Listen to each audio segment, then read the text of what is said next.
Hello everyone, it is I, a geek for fun, and today we're starting, emphasis on starting, a new episode series, kind of random thing. It's not really meant for YouTube. This was kind of just a spur of the moment idea I had that a bunch of crazy and wonderful people decided they wanted to come in and join and help me out with and have some fun with. And the man, I guess, from a couple of people was like, oh, hey, we'd like to listen to that as well. So we are recording our RPG campaign of Masks, New Generation, which is a very unique tabletop RPG, which is focused on young superheroes and is very flexible. So flexible to the extent that we are not doing a OC campaign or set in the world of Masks. We are adapting it ever so slightly to fit into the DC universe and doing a campaign as our version of the Teen Titans. This isn't any specific continuity, this isn't any specific version, these are our characters, these are our versions, so if you don't like any changes, take it up with these yahoos, because I don't make the decisions here. Imagine this as issue 0, or like the summary of a brand new DC relaunch, and this is the first Teen Titans book, written by the wonderful cast, and I guess just go in order from the order we've specified before, of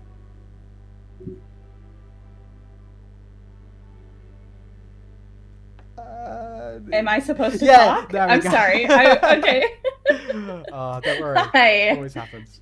What sort of intro should I do? Just hello. Name and my name's Lauren. Yeah, just everyone introduces, just so people can put names to voices. You have one job.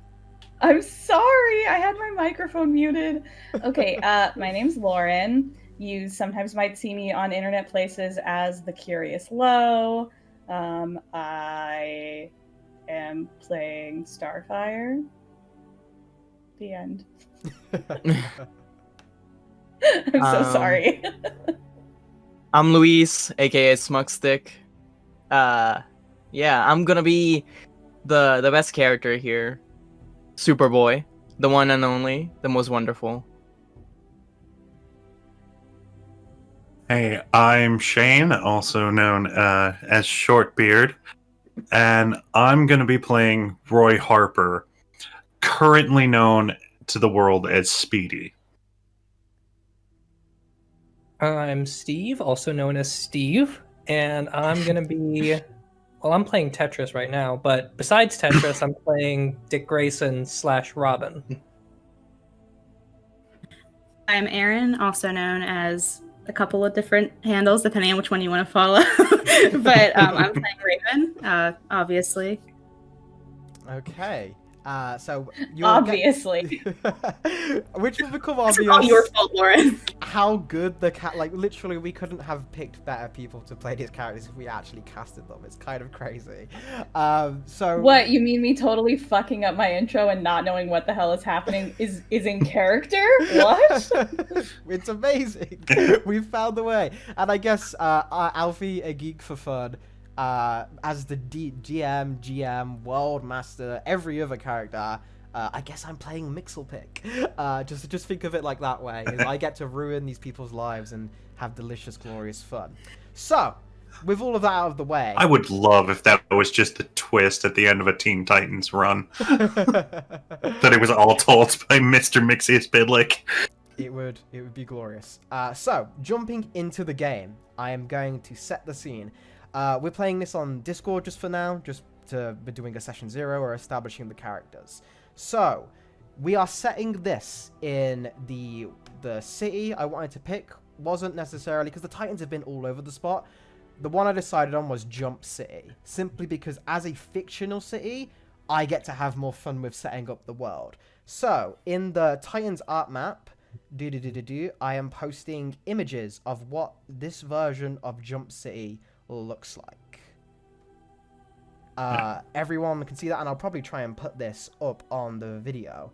But this version of Jump City is basically solar punk. It is in the vein of a metropolis, but younger. This is a new city. This is one that's been infused with the burgeoning superhero population, and the advances in technology from people like Star Labs and Cadmus have kind of enriched this specific part of America. Jump City is basically the science and cultural hub of America. If Gotham's where you go to be a criminal, and Metropolis is where you go to just make it large and make it rich, here is where you go if you're an artist. Here is where you go if you're a creative, if you want to learn things. But as a result, it's also got a very seedy underbelly. There's a lot of mysteries behind Jump City. There's a lot of places which haven't been explored yet, which makes it interesting that this is the place where the Titans have decided to make their home. Specifically, I guess we'll start with someone who's come a little bit further from home, and that is Lo, Starfire, and for the remainder of this, I'm just going to address as Starfire, and the rest of these characters. Oh, that's totally fine. we're going to go through her character sheet and ask them questions about that, and hopefully this will give you an idea of what this means, and we're just going to go through it through everyone else as well in order. So to start with, who are you? What is Starfire? What is her backstory? Well, I'm not as well versed in DC lore. I'm not gonna lie. I haven't read or watched anything with Starfire in it since the Teen Titans show that was on in the 2000s, I think. So I know who she is, but I'm so not an expert on her. But just reacquainting myself with her character, I feel like I'm not gonna pull any fast ones. I'm not gonna upend her backstory. She is a princess from, I don't know, how much should I say?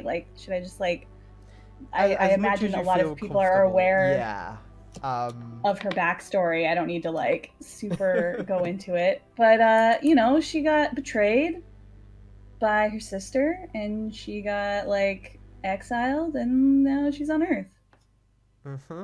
So that works, right? Yeah, exactly. So you're as a result in the character sheet of Masks, if anyone at home wants to play as, she is playing the archetype of the outsider, which it's said. Oh, in the okay, book. yeah, I can go into that.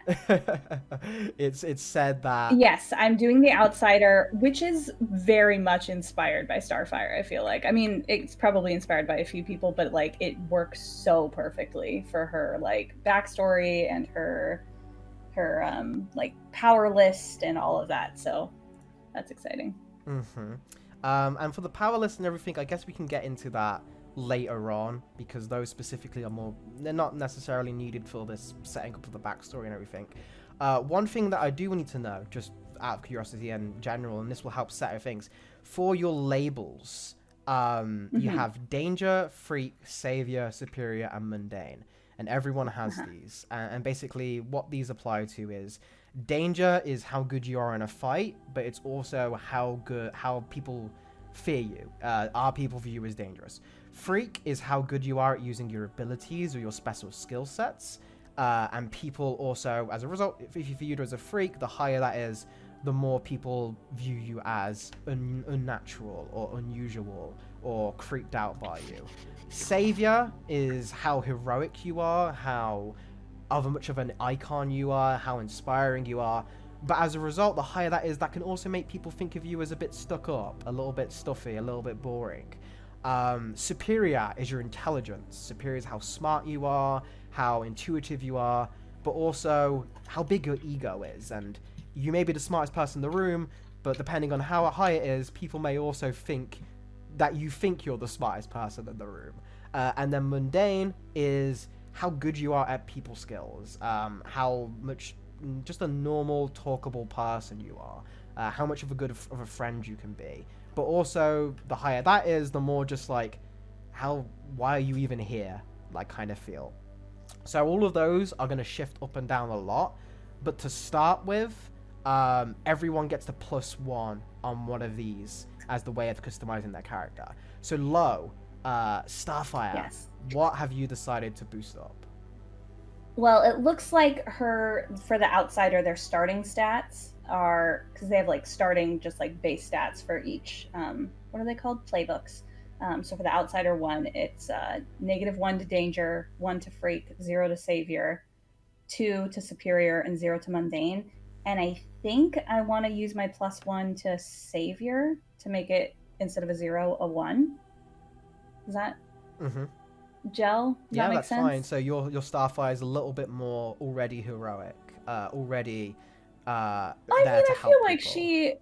she's got like sort of a what word do I want to use? She's got sort of like a empathetic streak, I guess. Like even though she doesn't always understand everything, I feel like she's very much like she just wants everybody to be like happy and like and yeah, I don't know. So yeah, I'm Yeah, going that for a makes savior. sense. Yeah, okay, cool. And hopefully with that out of the way, everyone kind of gets an idea of what those stats mean, if that's all good. All right, so now questions I'm going to ask you, just because Yes. this is also important, because here you get to make a couple of NPCs. And if you need like an exact name or something, I can help you out with that as we go. So first question, where do you come from? Oh God, what's the name of her planet? again? Tamaran. Somebody help me. Thank you. That's where she's from. There you go. Second question, why did you come to Earth? Well, I'm sticking with just kind of her basic backstory, so I'm gonna say she was exiled. And was that, because this is, I get to elaborate a little bit further to get Yeah, more yeah. into the mood. Was that are you excited for the opportunity, or is it I really wish I could go back home? I think that it's sort of a she's not upset to be on Earth. She's upset to not be home. So she has no problems with Earth, but she knows that she probably needs to get back and figure out what's happening back home eventually. Okay, so that kind of dovetails into the next one, which is why do you want to stay here? For now, at least. Just try to do some good. I mean, if I'm stuck here, I might as well. The second do some question's good a while little I'm bit. here. The second look is a little bit unique with Starfire's backstory being exile, but I actually do think this is an opportunity because what Blackfire did was like a coup. Starfire was the one who was meant to inherit the throne. So this next question is, why do you people want you to come home? And you tell me if you're alright with this, Lo, but that makes me kind of imagine there's like a rebel sector that wants the one true heir hell to come yeah. back. We were just talking about Star Wars before we started recording. Of course, I want there to be a rebel sector. So I guess would that be something that Starfire is aware of, or is that something that she doesn't know about? I would say no. I feel like just kind of like thinking about it that like she's been like kicked out, exiled, sent far away from her home, and she's not really in contact with anyone.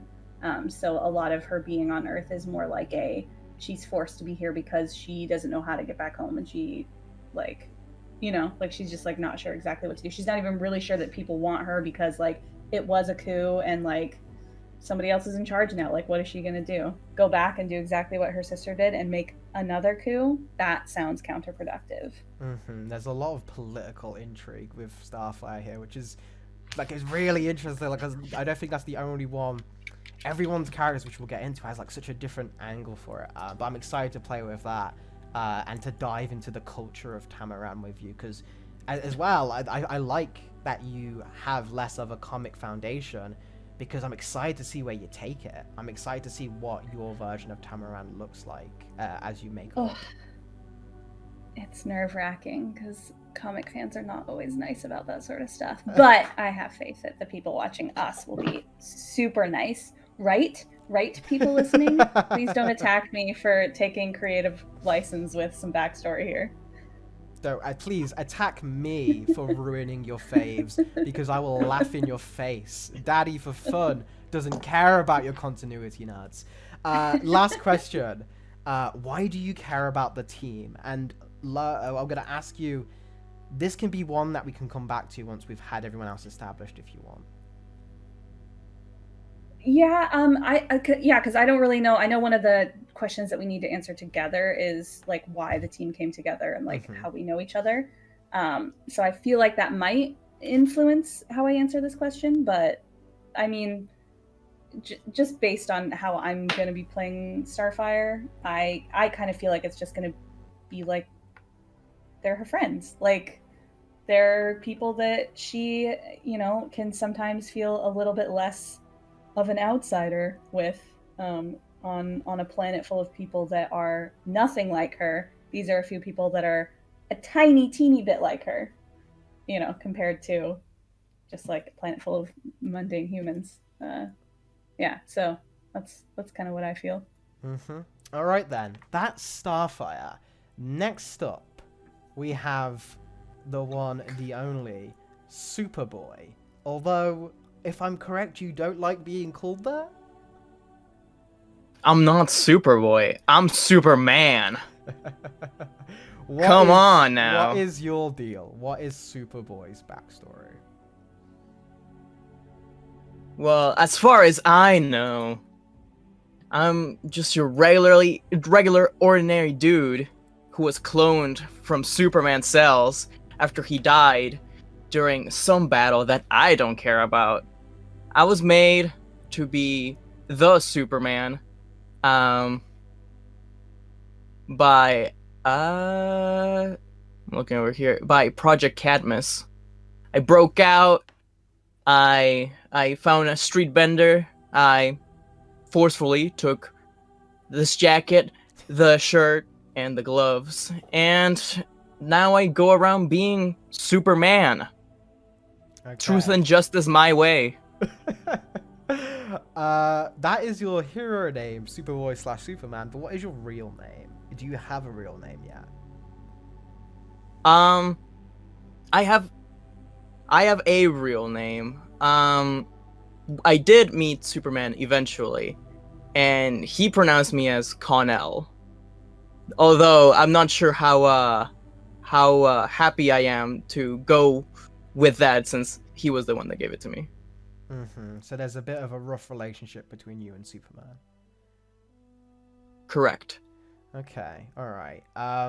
Before we get more into the backstory then, let's talk about your labels. What did you decide to buff up? Let me check.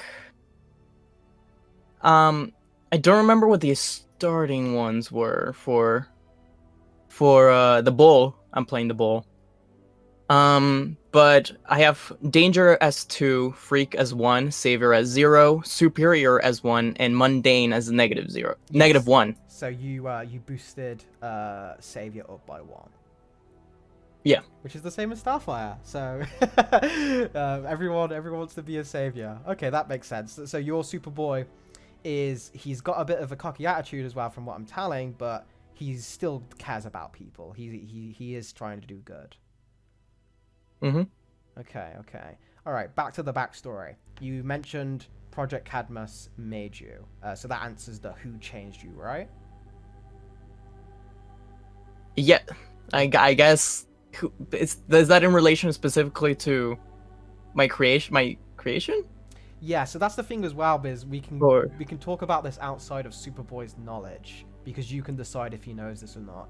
So the specific person who created you was Lex Luthor, correct?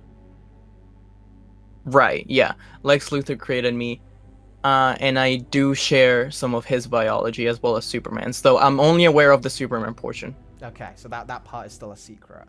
And what is, because I believe we talked about this a little before we started, what is the relationship currently between you and Lex? Because I believe you said you like the idea of Lex having kind of an important role right now in the world.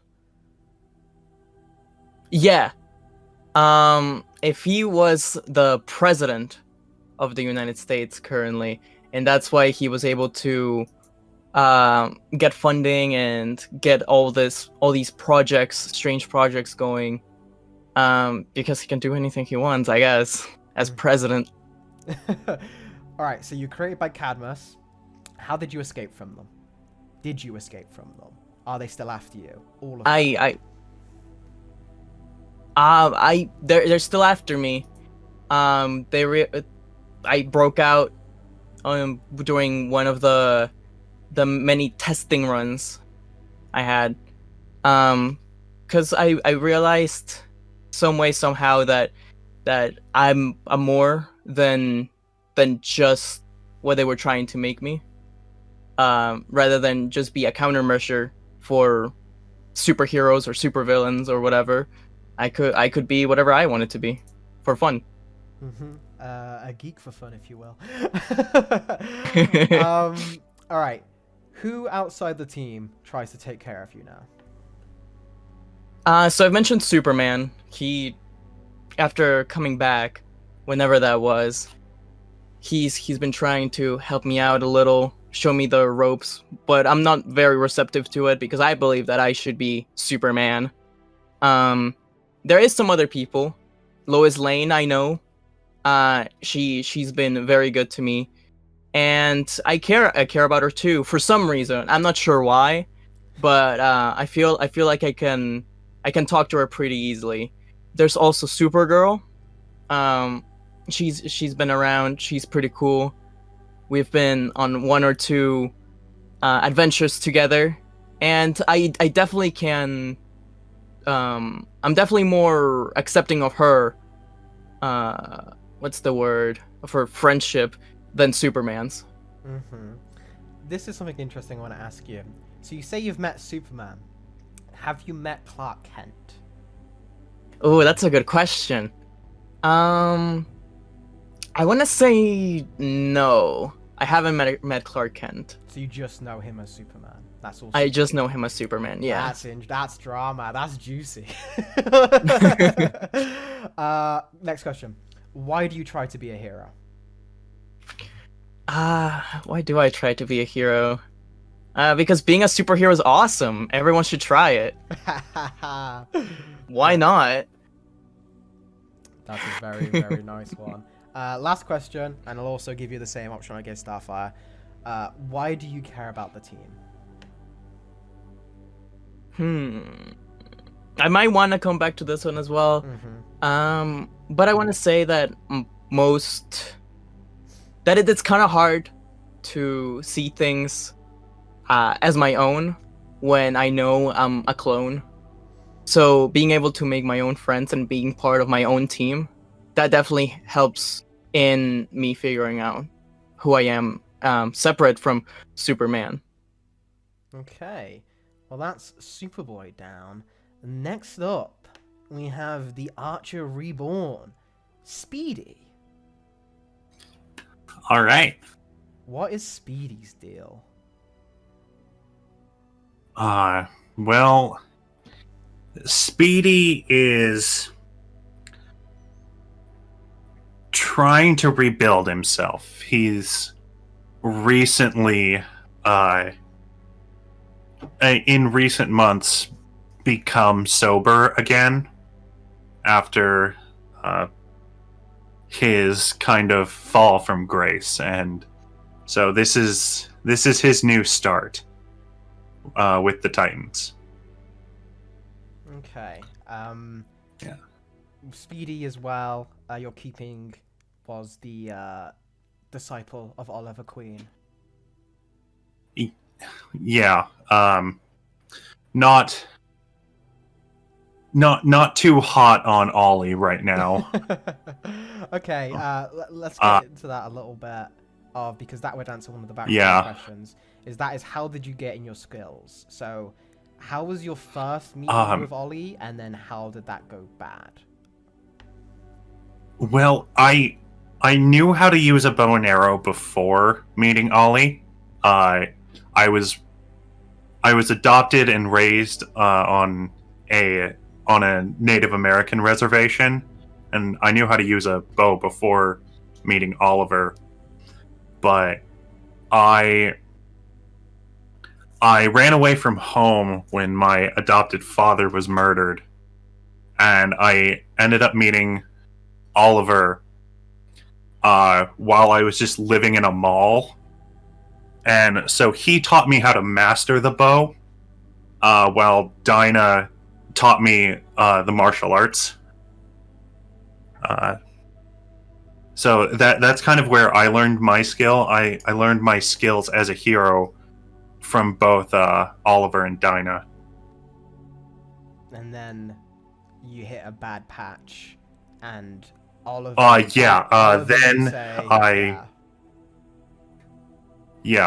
I hit a very bad patch.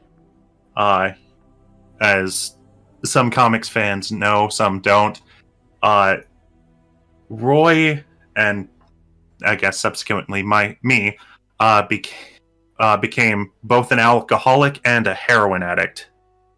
The stresses of being Oliver's sidekick were a bit much, and he used that as a coping mechanism.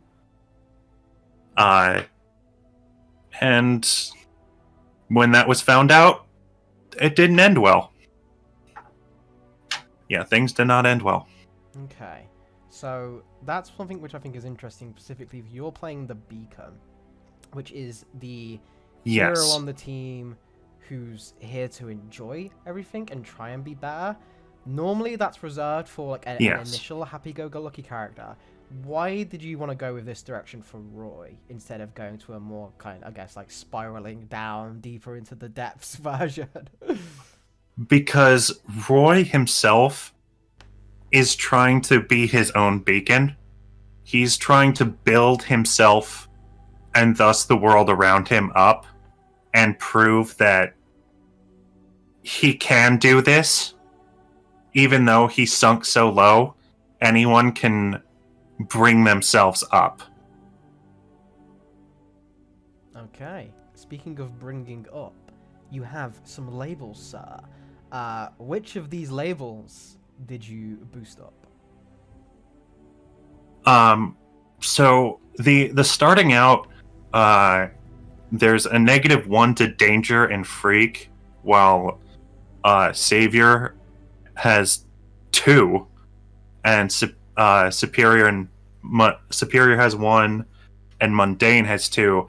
I feel like at this point in Roy's life, he's a little bit more dangerous than what he was when he first started off being Speedy. So I brought that up to a 0. So there's now, so like he's still got an edge to him, but like nobody really knows he's got an edge. Okay. Next up, backstory. Who outside of the team thinks you shouldn't be a superhero?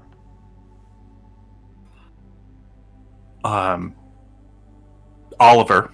Oliver thinks you shouldn't. Oliver be a definitely superhero. does. Oof.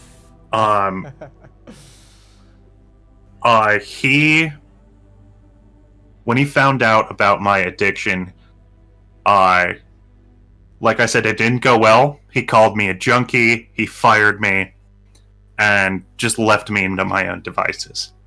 So he definitely does not think I should be a hero anymore. Well, that's sad. Yeah. Why do you try to be a hero?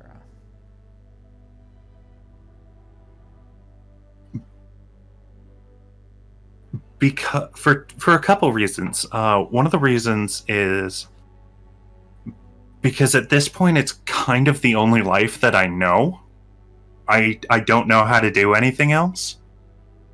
And because oddly enough I got boost in confidence to become a hero and become sober from the really unlikeliest of people. Waylon Jones is my sponsor. Killer Croc. He's my sobriety sponsor, and I picked a fight with him while drunk, and he gave me a pep talk to keep going and to basically prove to myself, the world, and Oliver Queen that I'm not just a worthless junkie. I'm not an outcast. I'm a hero. Alright, final question, which again, you'll feel free to answer at a later time if you want. Why do you care about the team? Actually, this one I did have an answer for, and I wrote it down. Apart from Robin, nobody knew me before I became an addict, and right now they're my new chance at having a family, of feeling loved and accepted. Right now, I care for them because they're my hope. They're what keeps me going. I think that's probably very heavy stuff from Rory, but really inspiring stuff. Okay. Speaking of getting sad, Robin, you are playing the protege. You just said that because it was me. I mean, look. Let's just be real. You pitched you wanted to play this so you could do some drama and sad stuff. I did. Though in the last couple of days, I feel like I have a pretty good twist on it because, and we can get into this with the questions, but Dick Grayson is undeniably, literally the coolest person in the DC universe. He's got the coolest life. He's the hottest. He's got the coolest costume. He's got the best life. He's got an entire internet culture that admires nothing but his ass. Like, he's the best. There is literally no one in the DC universe who is as cool and thinks he's as cool as Dick Grayson. So it's hard to be too sad about that all the time. Okay then. I guess that's... if there's a pitch as any for a Nightwing book, there you go. Just put that summary. But what is Robin's backstory? I guess for people who are completely unaware. So I grew up in Haley's Circus. Haley's Circus is a touring circus that's been around for generations, and I'm part of the Flying Graysons. And the Flying Graysons are these master trapeze artists that just fly around in the air, and their big sort of signature thing is they do everything without a net. And I've been with them my entire life. I grew up in the circus, and one day, this 2-bit mobster guy, Tony Zuko, tried to get the circus to pay protection money, and they refused. And so he cut the lines on a performance, and both my parents were killed. And in that tragic accident, in the audience was luckily billionaire Bruce Wayne. And Bruce sweeps in when I was done being questioned by the cops, and he says that he's gone through the exact same thing. And since he understands what it's like, it makes more sense for him to take me in and help me deal with it than just throw me in some sort of orphanage and have me ask police questions on my own. And so I lived with Bruce Wayne. I grew up there. He adopted me officially at one point instead of just being a state ward. And I've been hanging out in and out of the Batcave for ever since I was 9 years old. That's actually a good point, which I guess I'll cycle back to the other people as well real quick. How old are you? Right now, I am... It's actually a really good question. That's a team question too, probably. I'm probably 17, I think. So I've been doing this for 8 years then. Oh, still Robin as well. That's a good way to judge how I'm going to approach Bruce specifically, to have a Robin that long. Going up the line then, Roy, how old are you? I was actually thinking about 16 or 17 as well, because I was thinking, yeah, he developed his addiction at like 15, got fired, and then recently became sober at around 17. And in DC history-wise, Speedy showed up in 1941, which is literally just a year after Robin did. So they would probably be about the same age, if maybe a year apart at most. Well, there you have it. Yeah, that makes sense. Now the tricky one is Mr. Artificial Superboy clone. Is technically you should be like 2. But how old are you, Superboy, from when you were created, and how old are you physically? Okay, so I've been around for like 2 years since I was created, but physically, well, I guess this depends on how old everybody else is. If the girls are gonna end up being, but I want to be the oldest, so I'm gonna say I'm 19. Okay, physically 19. No, but listen, like I want it to be a purpose to this, not just that, because no, that makes sense. Since I'm artificial, and like I age differently than everybody else, so I'm gonna remain looking like 19 for like most of my life, and I'm gonna see all my other friends get old and stuff, and I'm gonna still be a baby. So that's gonna be weird. All right, Starfire. Another kind of weird one. Well, because you can technically be I don't anything. know if Earth years really match up to Tamaran years. I'm not really positive about that, but I suppose if I had to give myself an age, it would probably be like 16. Okay. All right. That's me trying out my Starfire voice. I'll do See it. how if it evolves. Just to get a quick one across the line as well, just so this full age thing is covered. Raven, how old are you? She's 18.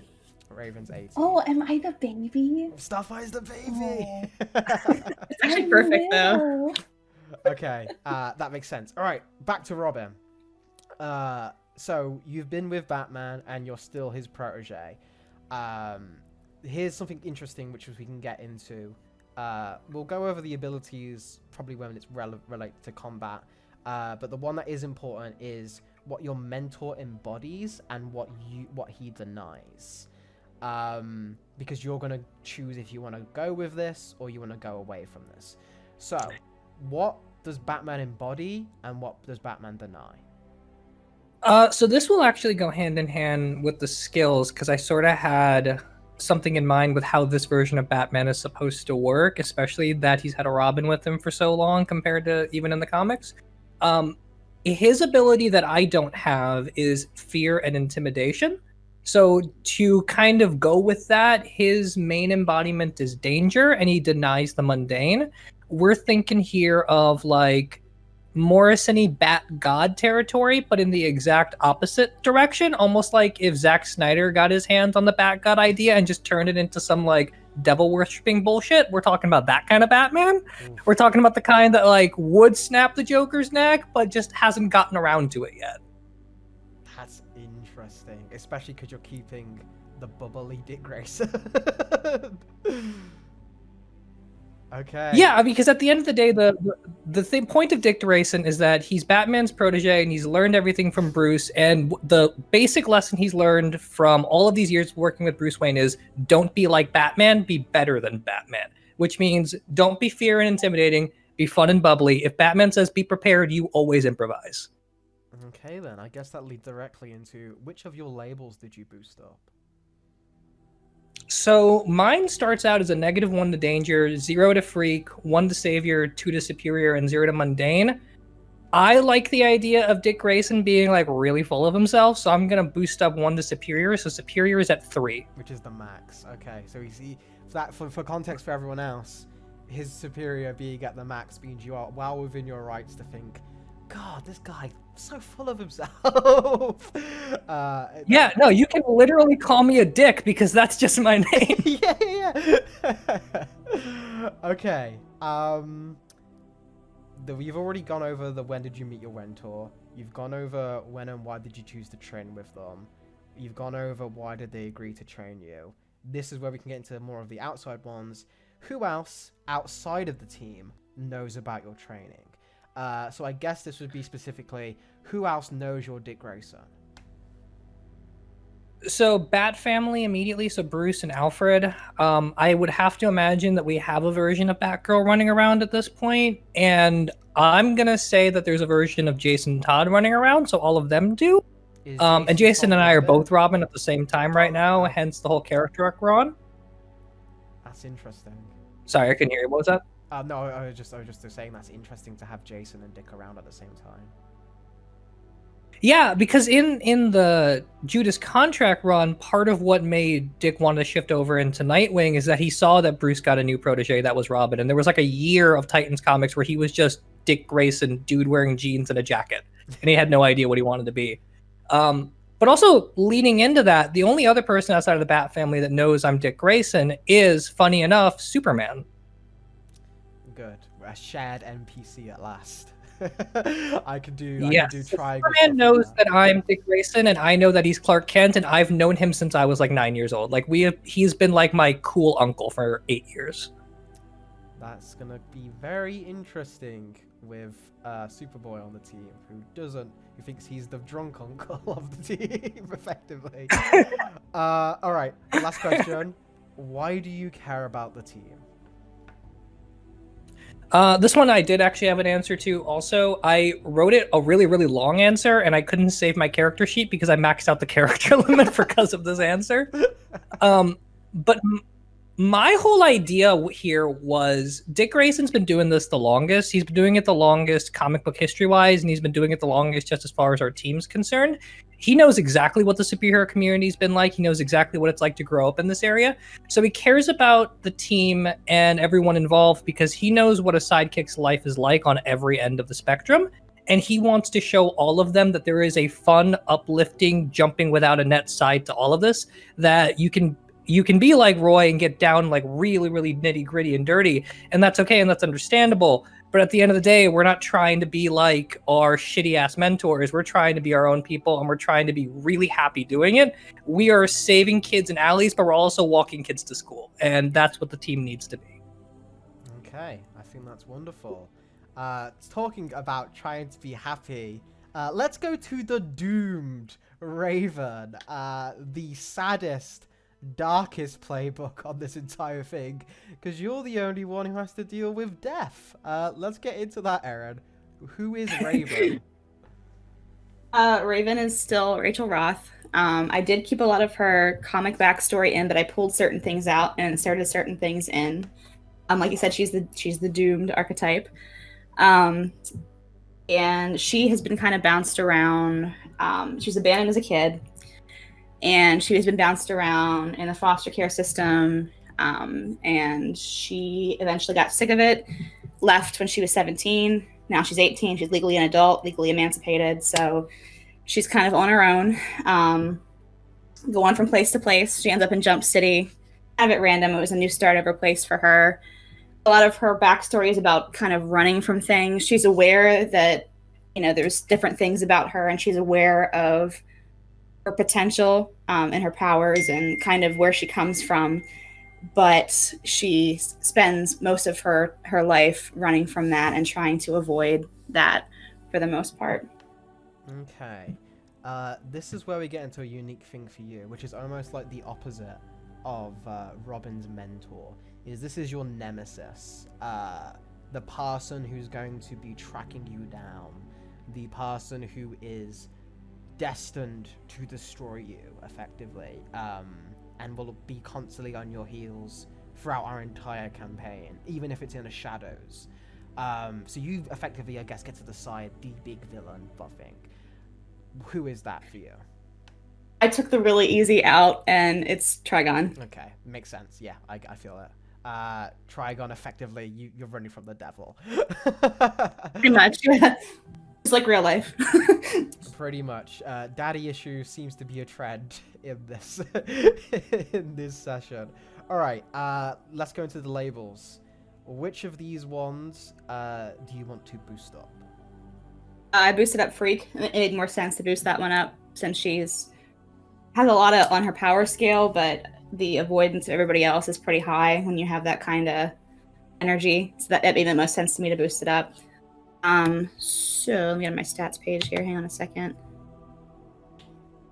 I have Danger at 1, Freak at 2, Savior at 1, Superior at -1, and Mundane is at 0. Okay. Time for some backstory questions, which I guess is the last one of these ones. When did you first learn of your doom? So I guess for you, this would be, when did you first learn of the prophecy? That's kind of something I'm still working out. The gist of what I worked out already is that she kind of is vaguely aware of some of this as time goes on, but it becomes more clear as time passes. So she starts out kind of with a natural impending sense of killing, the worst things about herself to kind of save herself is how she sees it. So I think as time goes on, it becomes more and more obvious and more apparent as her power grows, kind of where that's headed. And she's definitely, it's something that she tries to prevent and avoid at the same time. I think she's always been aware of it, but as this story kind of builds on and progresses, she gets more and more aware of that, I would say. So I think that she starts off kind of having a rough estimate or a rough idea, and then as time goes on, it really is in her face, and she can't really deny it anymore. Okay. next question, which I'll also explain a little bit more for everyone else, because again, you're the doomed. You get a lot of unique stuff. I'm special. So where did you get your sanctuary? And your sanctuary for you is part of your powers, where you can go to it at any point and get some special powers. For example, if you were playing not Raven, this could be like a lab, this could be a library, this could be an alternative dimension, Fortress of Solitude, what have it can be anything. But this is basically your Sanctum Sanctorium. This is your special place. What is that for you, and how did you learn to access it? I kind of made it think like more Room of Requirement, Harry Potter type deal. It's a little teleportation wormhole she made, goes through it. It's kind of it's really just a room. It's like a meditation room. It's a recharging space, kind of a hideaway space for her, is how I look at it. But it's something that she created herself, kind of by accident. She didn't know what she was doing and ended up kind of zapping herself into this nothingness. And then that's where she goes back to kind of recharge, get away, hide. That's been her safe space ever since. Okay, next up, why do you oppose your nemesis?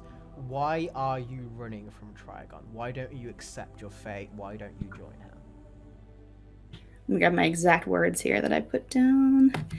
I said it was for manipulation of powers. So Trigon wants nothing more than to harness what he considers his creation for evil. And she spent her entire life running from that, and her entire life trying to avoid that big showdown. So ultimately, she has to destroy the thing that's trying to overtake her, and that's why she opposes her dad ultimately. Next up, who outside of the team is crucial to defeating your nemesis? So what NPC, what person outside in the rest of the world is your other tether to helping you beat Trigon? This was super fun, and I pulled this out of my ass directly, but it was so good once I did it. I was so proud of myself. But the last family that she was in took her to see a therapist, and the therapist that she saw was Dr. Quinzel. So Harley Quinn is her outside influence, and Harley kind of gets a really good grasp of who Raven actually is as a person, and that she's kind of hiding behind everything. So the last couple sessions she had before she went MIA. Harley really tried to pump Raven up and kind of give her more confidence in herself. So she kind of goes back to that in positive moments. She remembers that pep talk and that potential that Harley saw in her. I guess I want to ask the question then immediately is, does she know about Harley Quinn? Does she know what happened to Harley specifically? Or did she I had a therapist named Harley once and she didn't remember it? Or is she up to date with that? I honestly haven't thought about what she thinks now.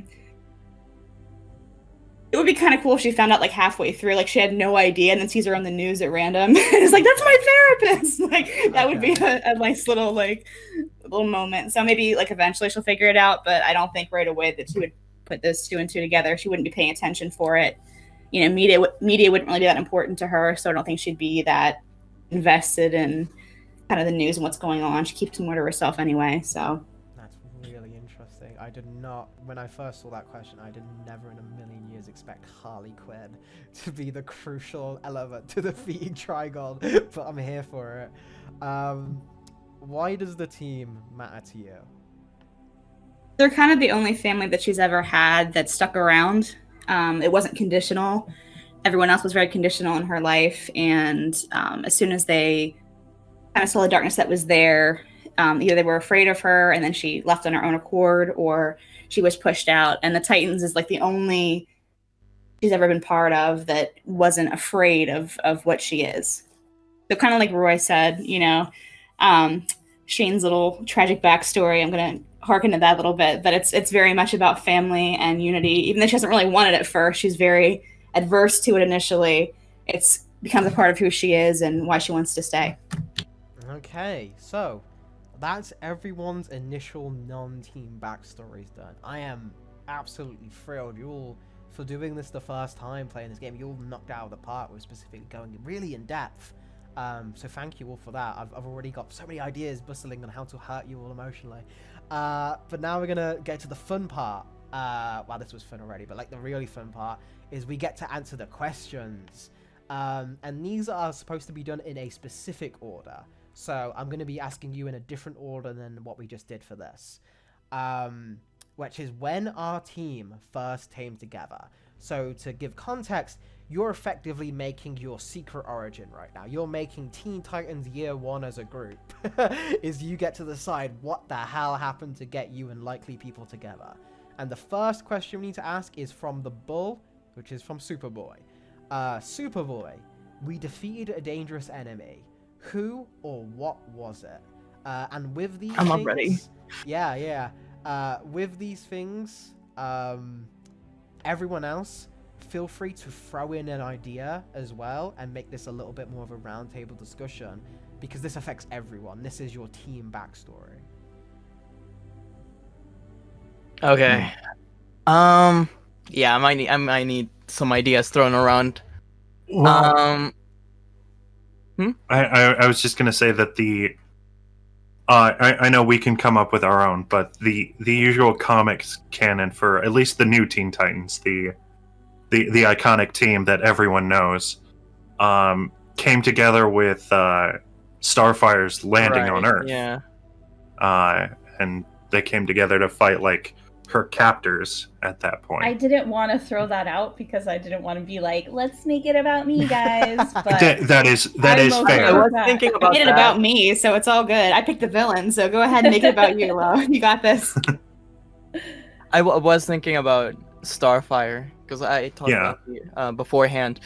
And I rewatched the first episode of Teen Titans, and I remember that's how it went. So I think that's honestly a good choice. Unless we want to make it a little more different. Yeah, I mean, we can definitely go something more unique, because while that is iconic, this is a different team. Right. So if we want to start off fighting Darkseid, Sounds reasonable. I think the Starfire Foundation is good because there's a lot of other questions outside of this. I'll only ask is because this is normally good for setting up a recurring villain NPC, which I can use, which has like a connection to you all as like your first villain. So I'm fine with the idea being Starfire landed on Earth and was trying to escape her captors. The battle was so big and so crazy that each of you all somehow found yourself involved with it and end up, that's how you kind of all met. But who was Starfire running from? Who was the big dangerous enemy? Ooh, I have an idea. Sorry. Go ahead. No, go ahead. You're good. Okay, I have an idea. So in the original Teen Titans comics, before New Teen Titans, their first big bad guy before they were even the Titans was T.O. Morrow and his robots. And so what if Starfire lands on Earth and she's being chased not only by her captors, but by like Mr. Twister and a bunch of robot monkeys and shit from T.O. Morrow? And that's who we're running from? that would be super cool. Yeah, it'd be fun. My first thought was that because I know Lewis mentioned Darkseid. I was actually thinking maybe it was like Desaad, because I know he really wants to experiment on a Kryptonian, but there's other warrior races in the universe, and Tamaranian royalty would just have been a gift. Maybe like there was like an invasion of parademons like all across the world in different major cities, and we just all happen to be in the one in Jump City at that time. I guess then, because that's two different ideas, and I These are two ideas, but I don't mind. I think I can find a way to work them together. How does Starfire was at exile, and she was jumping from planet to planet because she was being chased by Desaad, who wanted to capture her and experiment on her. She landed on Earth, and she's effectively, they've lost the trail. Desaad and the minions just don't know where she is, but they're still looking for her. And while she was on Earth, kind of like recovering from like the spaceship lands in the middle of Jump City. She can't speak a word of English. She's like frightened. Everyone's freaking out at this half-naked giant like amazing woman blasting people. And that's when Tio Moro is like, oh, alien specimen, I can catch this in. That causes a big fight as Starfire's trying to catch her off. You all meet during that conflict. So you find a way is like you've got the surfing, Shane, from like going that off, but we've got the more grounded Earth-based film as well. Are you all good with that? Is that a cool premise? Yeah, sounds good to me. Yeah, I like that. I mean, that sounds cool to me. Yeah. Okay. I have a little input too about how we find each other. Go ahead. There's always been kind of this little, I don't know, in some runs there's been kind of a headcanon of like powers attract. So maybe some kind of magnetism that's there, even though we're all different races, we're all different backgrounds, different places, not even some from Earth. Maybe there's like an innate magnetism too about people that are quote unquote special or different. They have that kind of, I don't want to say like supernatural, but they have that kind of that magnetism, that draw to each other innately. They can't control it, but it's something that they already have within themselves. They have like a automatic draw to kind of seek out, whether they want to or not. It kind of seeks out, other powers and like beings kind of. I think that's good. I think that makes sense Sure. as well of why Raven would be interested in then emotional things, and also why Starfire would be, because she's very into open emotions with Tamaran. She's very open and talks about emotional culture. Her powers are fueled by emotions. So I think that's a really good call. All right, speaking of Starfire, you're the next question. We didn't trust each other at first, but that changed. How and why? Okay. Oh man. I mean, I guess just because we're all very different. Like we're all very different from each other. So like of course we didn't trust each other at first. I'm an alien. Superboy is a clone of an alien. Drug addict over here, recovering drug addict. I don't think that's his superhero name. Nobody knows of that. Mr. I'm super full of myself, and emo chick. Those are all of our actual names. Those are like our nicknames within the group. I like that. We're all very different, so I think that there would be a lot of clashing ideals and clashing. I mean, I'm being very vague here. Somebody save me. But yeah, there'd be a lot of. The clashing issue ideals. is because everyone's got their own sort of like secret backstories that don't align. There's a very sort of natural fiction where we wouldn't trust each other. So Superboy and I've got that thing where Superman's like my crazy uncle and I love him, and Superboy doesn't want anything to do with him. And Roy and I have known each other for a while, and I don't know how I feel about being on a team where Roy might get like a bit of a relapse, and no one knows anything about Starfire. Well, the thing that I was going with is I'm typing out my backstory in the chat. Is Roy has not told anyone. Roy, and neither is Ollie. Do you feel like though, if our backstories were for as long as they are, Dick would know and he just wouldn't tell you that he knew? Maybe, yeah, because he is a really great detective. He would know that. But like Roy has like tried to keep that little bit of shame under wraps, because no superhero he's met has brought it up, so he's not going to. Interesting. Okay. He just wants to try and rebuild himself. Okay, so we've got the why you didn't trust each other. Yeah. What We don't trust each other because we've each got something to hide. The other half of that question is, what made you trust each other? What was the thing that you were like, okay, we trust each I other? feel At least in that moment.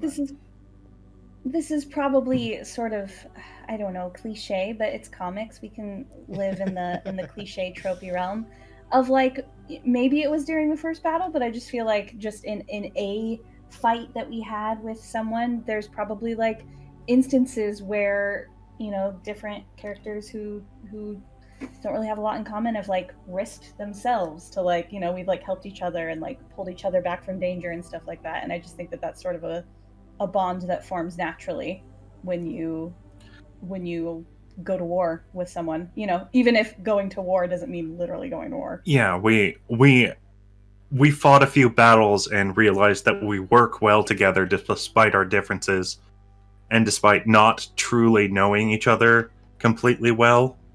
And we found the similarities in each other. Yeah. Okay. I think go I ahead. think for Superboy, it would be realizing that each of them have their own reasons for wanting to be a hero. So that makes Superboy be like, all right, they're all good people. So like I want to be a superhero because it's fun as hell, and all of them want to be heroes for their own reasons. And I think that part of that makes me relate to them. You know what I mean? And I think even if they don't want to admit it, part of it is also for them that they're having fun doing this. I think also keeping with the better than Batman thing is Batman's first instinct is I can't trust any of these people, which means my first instinct is I will trust you implicitly until you give me a reason not to. Oof. I like Yeah. that. I guess the only other person then is still to go over is Raven. Do you have a specific extra thing for why you trust them, or are you happy with just the general everything of that? I mean, that sounds good to me. I kind of pull this all out of my ass anyway, so like I said, that works for Welcome me. to the world of masks. It's meant to. You'll find the crazy things you can pull out of your ass. It's amazing. But speaking of doing that, I have another question for you because you're the next one we have to ask, Raven. We paid a high cost for victory. What was it? All my notes say on that, I have rest in peace, Beast Boy, sad face. in my notes. I was just about to make that joke. Like dead ass, rest in peace, Beast Boy, sad face. Whoa! Hold on. Oh fuck! No, you're making mama. this so dark. Damn. I love Beast Boy. He's not in it at all, so I feel like if he dies, that it's at least something we can do to throw him in there. I mean, I guess I'll say this now as well, just because we'll be getting into it. Are there any boundaries for subject matter people don't want to cross with this? Are there any places people just don't want to go when we're playing this? I have access to some safety tools that we use for tabletop RPGs that I play on like Twitch and stuff. That have like a whole list of like triggers, and it has everything from like spiders to like murder, and you know, so like it's just like a big list, and you can just check yes on everything, check no on, you know, and you can do like hard no's and then like maybes depending on like how it's done or whatever, and you can like write notes and stuff. So we could do that later if anybody feels uncomfortable like divulging anything that they're maybe not as comfortable with, you know. Just send it to Alfie, and then the podcast and also the rest of us don't have to know if it's something that you're not comfortable with. But I will say right off the bat, I am pretty much comfortable with anything. I mean, not like rape scenes. That would be like, that's pretty much the first place my mind went. I'm not comfortable with that. But I'm not scared of like like drug use is fine for me. I mean, I'm hopefully you know, hopefully there aren't going to be any scenes of Roy using drugs. Talking about past drug use and like, you know, yeah, that's fair. Like, I'm totally okay with that. I don't know about anybody else, but hopefully Alfie doesn't break me that much till I have to relapse. I can't be like jabs of heroin in his arm. Like it's okay. That's a bad guy move. That's your choice. We can't pull of a Pulp Fiction. You can. Where we have to inject. You can choose to do that, but I'm not going to force that on you. Okay, yeah, that's cool. Lo, just send that to me, and I'll get that around to people because I'm looking it up right now. Yeah, for this, we're not gonna. I'm keeping it light, but in future, Yeah. with how hard hitting a lot of these past things are, I probably do want to go into some murkier territory. So it really is helpful of course. to know where the line is. So thank you for that. But yeah, on the elephant in the room that made us all shocked. Are you fine with that? Are you fine? I guess it doesn't have to be Beast Boy, but is it like, was someone else with you that day that died? We paid a high cost. Yeah, maybe. Is that to all of us? Yeah, because this is Well, the team. it This was is- the team paid a high cost. Yeah, we all paid a high cost for victory. What? Oof. I mean, I'm really sad that it's Beast Boy, but I, mean, think I- it's a good Aaron- choice. I mean, that's all. That's where you want to go. If anyone has any other thoughts on that, let me know. Superman. no. This is like a personal agenda. Huh. Where is Jump City in the U.S.? Jump City is, I guess, just in between San Francisco and New York because those are the two most common Titans locations. So let's just say it's in the middle. Break out the map Okay. again. We had that argument in the chat about the map from before. I'm know, sure it's right? on that map. I'm one of Wait, the which- over maps. Again, still slightly salty about that, and being from the San Francisco Bay Area and playing in a Teen Titans game, we're not playing in San Francisco. Look, you're not gonna stay in the city the whole time. You are globe-trotting heroes. You can go to San Francisco That's if you want.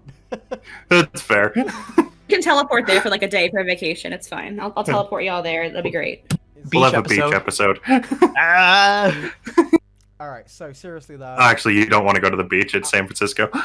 are we sticking with? There really isn't one. Beast Boy died because that's going to be important. Beast Boy died in this fight. Is Um, fine with I'm that? really upset, but yeah. I was actually kind of thinking, because depending on where, with,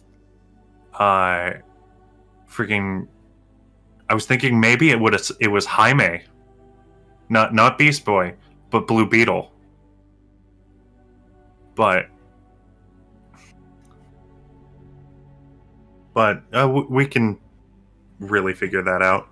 I mean, I don't personally care. If you want to do that, that's totally. I just put Beast Boy down because of my own personal Beast Boy agenda. So I mean, but I'm not tied to that. So you can do whatever you want. I'm not saying like no, it has to be Beast Boy. It just was the first thing that came to mind because that would be so. I mean, if sad. it's Beast Boy, then that opens to the Doom Patrol becoming NPCs. Oh my god, yes, Crazy Jane. Okay. I don't know much about Blue Beetle. So that's why I'm so heartbroken about Beast Boy, because I know Beast I Boy. like Blue I Beetle. feel like- He's cool.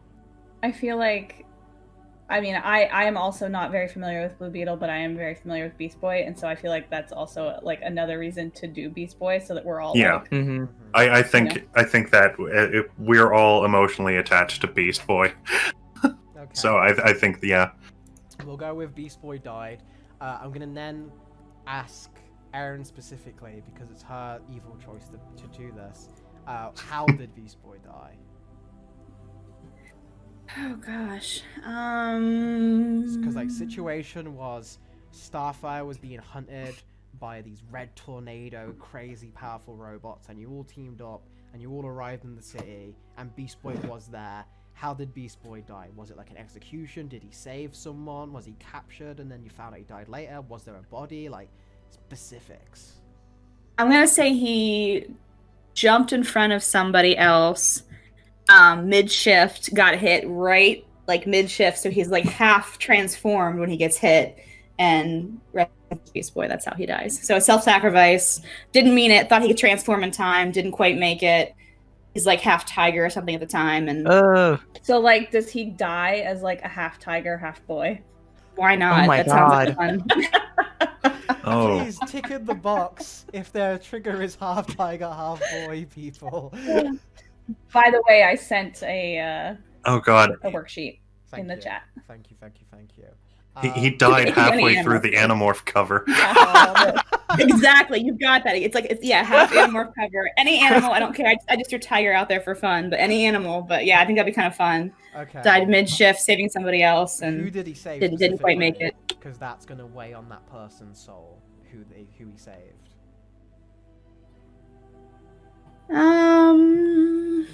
We'll go for Robin.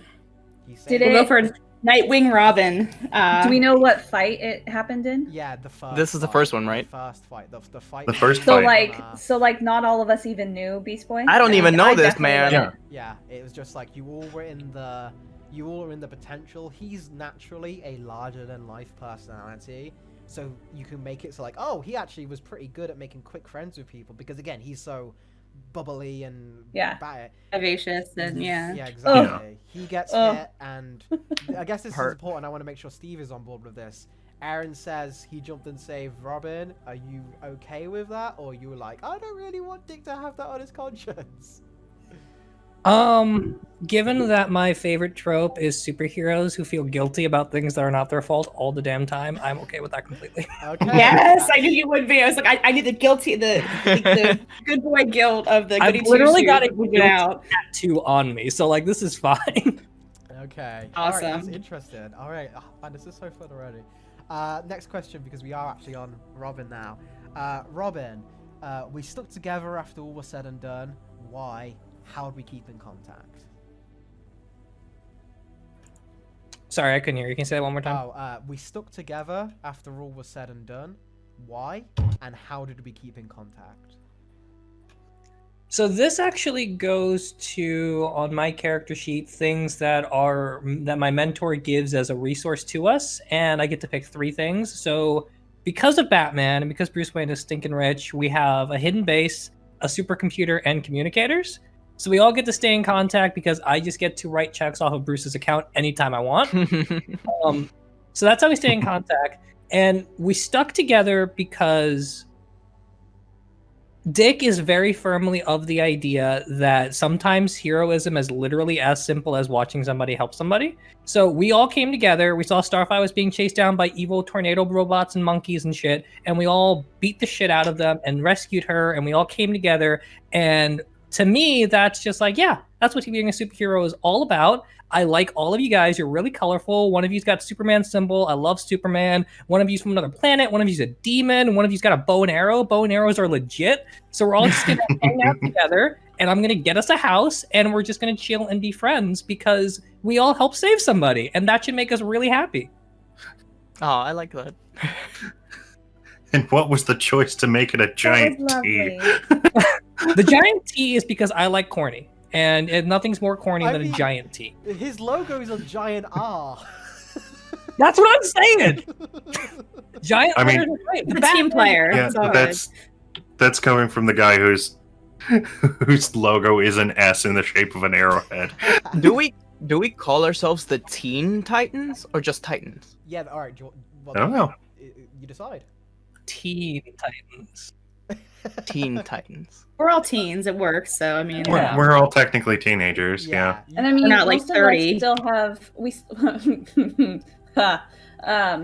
most of us have a few years.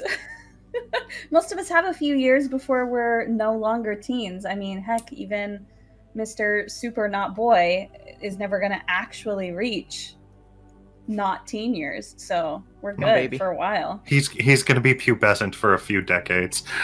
Pubescent at 19. He's pubescent at 4. Or like post-pubescent. Okay, all right, that's all wonderful. All right, last one of the team questions, and that is you, Speedy.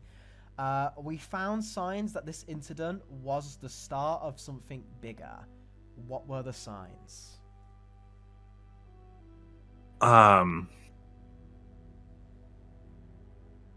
Okay, well, I think we came to the conclusion that it's not just the red tornadoes. There were some parademons as well. So I think that maybe the signs were that some of the red tornadoes were boosted with mother boxes. Like their power increase, they had a little bit of a power increase. So like Desaad saw it fortuitous to temporarily ally with the creator of the red tornadoes and capture these interesting individuals. Now there's a Tamaranian royalty, and a Kryptonian in the same place. This new group is interesting. So there's definitely more to come with that. Okay. Is everyone else fine with that? Does anyone else want to add any foreshadowing, or are we happy with just the idea that their other hands were boosting these things in search of Starfire, and now because of Starfire, they found you all and they're watching you, kind of deal? Fucking Starfire. What is her problem? I do want to say, sorry. Well, if we wanted to go with some of the parademons had the mark of Trigon on them, we could. Let's calm down. I do want to say that since I've been trying to avoid Luther and God, I keep forgetting. What's the organization? Cadmus. Cadmus? Yeah. I've been pretty mobile through my 2 years running around everywhere, and if I'm gonna be sticking with a team, they probably know where I am most of the time at this.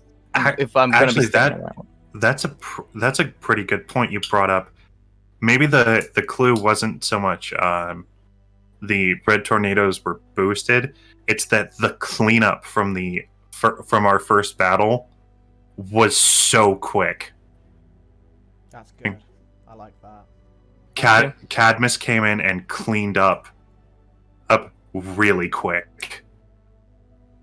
What would have been a Justice League like battle was cleaned up in like a month.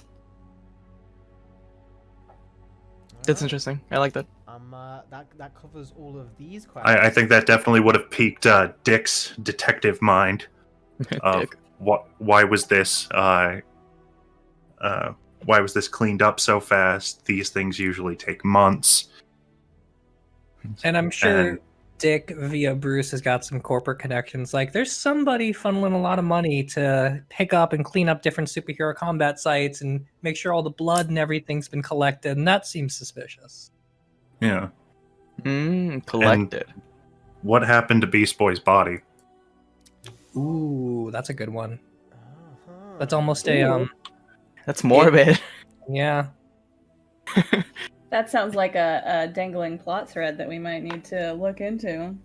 Yeah, I think that that setup we have has quite a few threads for Alfie to pull on. Excellent. Speaking of threads, now we have established your teams. Now we have established your backstories. Now we've established all of the plot and boring stuff. Ah, put me to sleep. Whatever. Now we're gonna do the juicy stuff. Now we get to the shipping. Oh, God.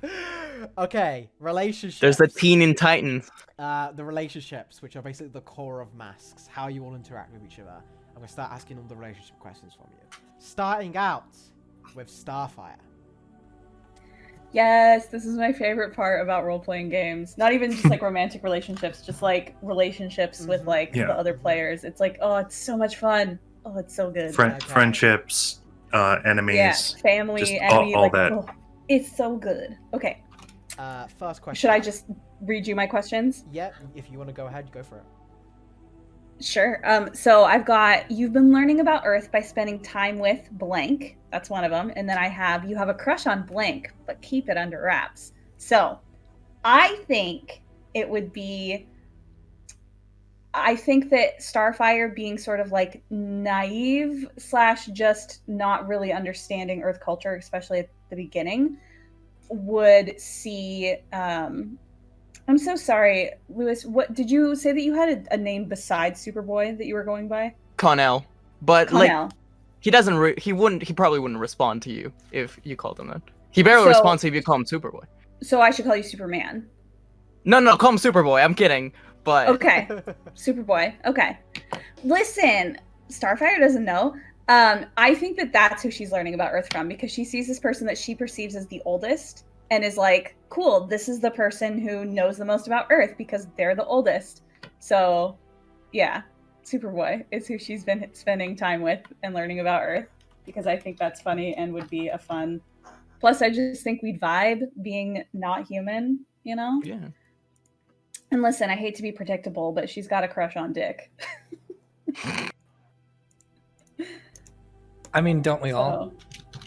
Yeah, don't we all? Exactly. It also, Joke. like, honestly, like, metagamey, I also just know Steve the best out of anybody, so I feel the most comfortable being like, oh, okay, my character has a crush on this character. That's fair. You know. If But it's also... anything like real life, you're gonna regret it so hard in like 2 weeks. Whatever, Steve. Okay, the next one I want to talk about as well is the influence.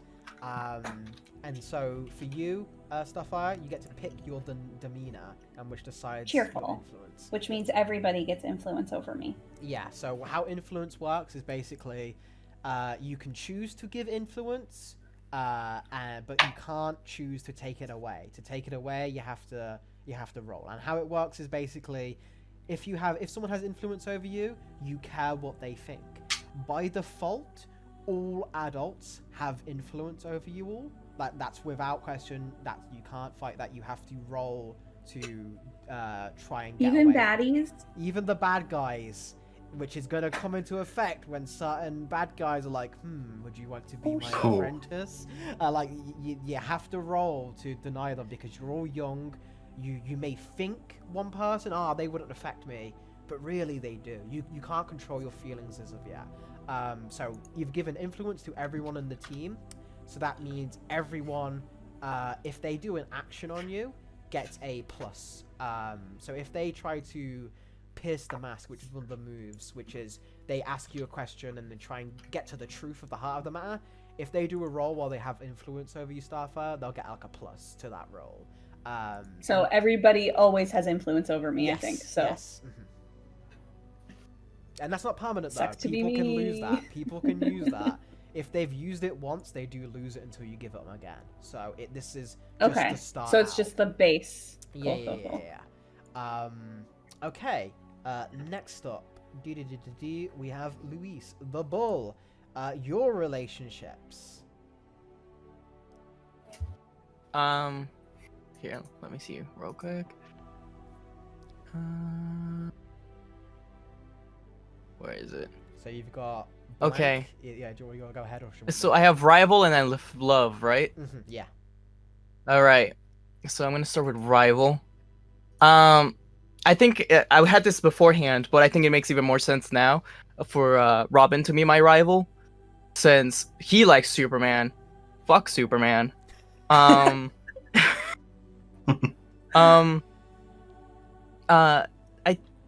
Superboy is just jealous that Superman gets me Christmas presents every year. Oh. Maybe. Every year. Maybe. Hashtag daddy issues. You get Christmas presents. And birthday presents.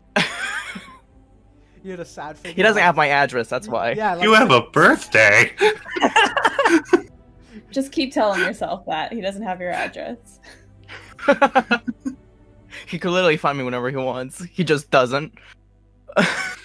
But then again, I did tell him not to. Exactly right. I'm not DMing Batman Superman. You're just a prick. He's trying his best with this kid. Okay, yeah. So on that question of the rival though is so Robin is your rival, and it says they tried to control you at a crucial moment. What did that look like? Where are you finding these questions? It's Do you on have the- these questions, or do I have these questions? I have these questions, and so should you. They're on your character sheet. I'm so unprepared. I'm sorry. It's okay. I've got this. I've got you covered. Don't worry. I made sure to go in with this with the idea that everyone would have. I was actually surprised at how prepared everyone has been. So don't worry. You're doing fine. Oh, so what was the question? Robin is your rival there, but they try to control you at a Mhm. crucial moment, which is what made them your rival. What was that moment? Why did Robin try to control you in? And both you and Steve can talk about this. I think it makes sense, since he said, Batman says don't trust anybody. He's gonna trust people until he gives them a reason not to. I think it makes sense because Superboy is super headstrong and hot-headed, so he would have probably gone in right away without thinking. Probably would have gotten hurt. And Robin would probably be like, "Homie, chill out. Come hang back for a bit. Like, we get it. You're like super strong and you can jump really high, but you're just getting hit a lot. I think Dick also just assumes he's everyone's leader all the time, and so he's just going to talk to Superboy and be like, "Hey, I know you got heat vision. Go do this thing." And you are not prepared for that at any point. Like, I will just show up and give you instructions for no reason, and that can be super patronizing. But I think part of what's fun about it is that Dick will just assume knowledge about you that you don't know he already has, because he's got an ability where he can just read up on everyone. So he might be like, "You've got super breath, do it right here," and you might not even know you have super breath. That's cool. I really like that actually. I'm like, wait a minute, I can do I love that. it. Okay. Yeah. If you're happy with that, I think that's great. Other one is blank is your love. You've opened up to them about the worst parts of your past. Now, this specifically can go in a number of directions, but I guess just go with the character, and then you and that person can talk about what you want that to look like. Okay. So I chose Raven. Can you repeat the question again? Okay, so it would be blank is your love. You've opened up to them about the worst parts of your past. Okay. So, I think it makes sense because Raven is the most mysterious one out of all of them. And the one we as a group know the least about. Superboy isn't going to be the most secretive about his stuff. At least that's because he himself doesn't know very much about his own past. So he's gonna be pretty open, but there's this person that's even more secretive than he is. Like it looks like she even knows less than about herself than he does about himself. So he'd be pretty open to talk about what he does know. Mm-hmm. And that would be like as well, like the best, necessarily like plot details, but that can be like what you felt like when you were in the tank. Mm-hmm. Yeah, and I feel like more than other people, something like that, like not really belonging or being made to be a thing rather than your own person, or trying to be controlled. I think more than anybody, Raven could relate to that. Okay, and this is where Raven can come in and give a pitch. Is this something they both know about? Are they dating? Or is this just you have feelings for her but haven't told her or anything? I probably wouldn't tell her, at least not yet, especially since we've just met. So we're definitely not dating. Come on, let's slow down a little. I don't want to wake up pregnant. You're that like Twilight route where it's like 2 weeks later, just jump into it. It's a giant baby already. But yeah, no, he's probably. I think since he has like a 0, I think, or -1 in mundane. He probably tried to hide it, but everybody else is probably like, "Dog, you're dumb." It's pretty obvious, but he wouldn't be open to himself about it. All right, that's interesting, because that also directly ties into your influence. Is only your rival and your love have influence over you. So that means only Dick and Raven have influence over you. Everyone else, you don't care what they think. At least defaultly. Now, you can give influence to anyone you want. So depending on where you want to go with the Superboy, you can choose if you want to give someone else influence now. That's up to you. But by default, only Raven and Robin have influence over you. So you may hate Robin's guts, but you care what he thinks. Okay. Are you happy with that? You don't want to give anyone else influence, or you just fine starting with those two? Oh, you mean like additionally? Yeah, you can. Everyone in this game at any point can give additional influence whenever they want, even if it's not on the sheet. Oh, okay. I think to Starfire, I think that'd be pretty cool since we're both aliens and we're both pretty new to this world. Like she was talking about, I think that'd be pretty cool. Okay, that makes sense. Okie dokie then. Then we have Speedy. Let's Yay. go to the relationships. Okay. Blank is awesome. and you take every chance you get to hang out with them. Huh. That is actually really hard. Because I know both Starfire and Dick have incredible lusts for life, and I think he would really admire that. But Raven also seems to have gone through some stuff, and that would also be a draw. Honestly, I'm kind of... I'll say with Starfire. Starfire is really cool. I'd like to hang out with her, get to know this new person, and just try and absorb a bit of her lust for life. Awesome. Alright, next one. You've got to prove yourself to blank before you feel like a real hero.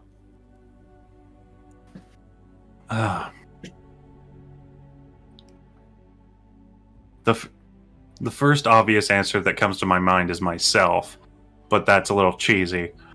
Going with someone in the team. Mhm.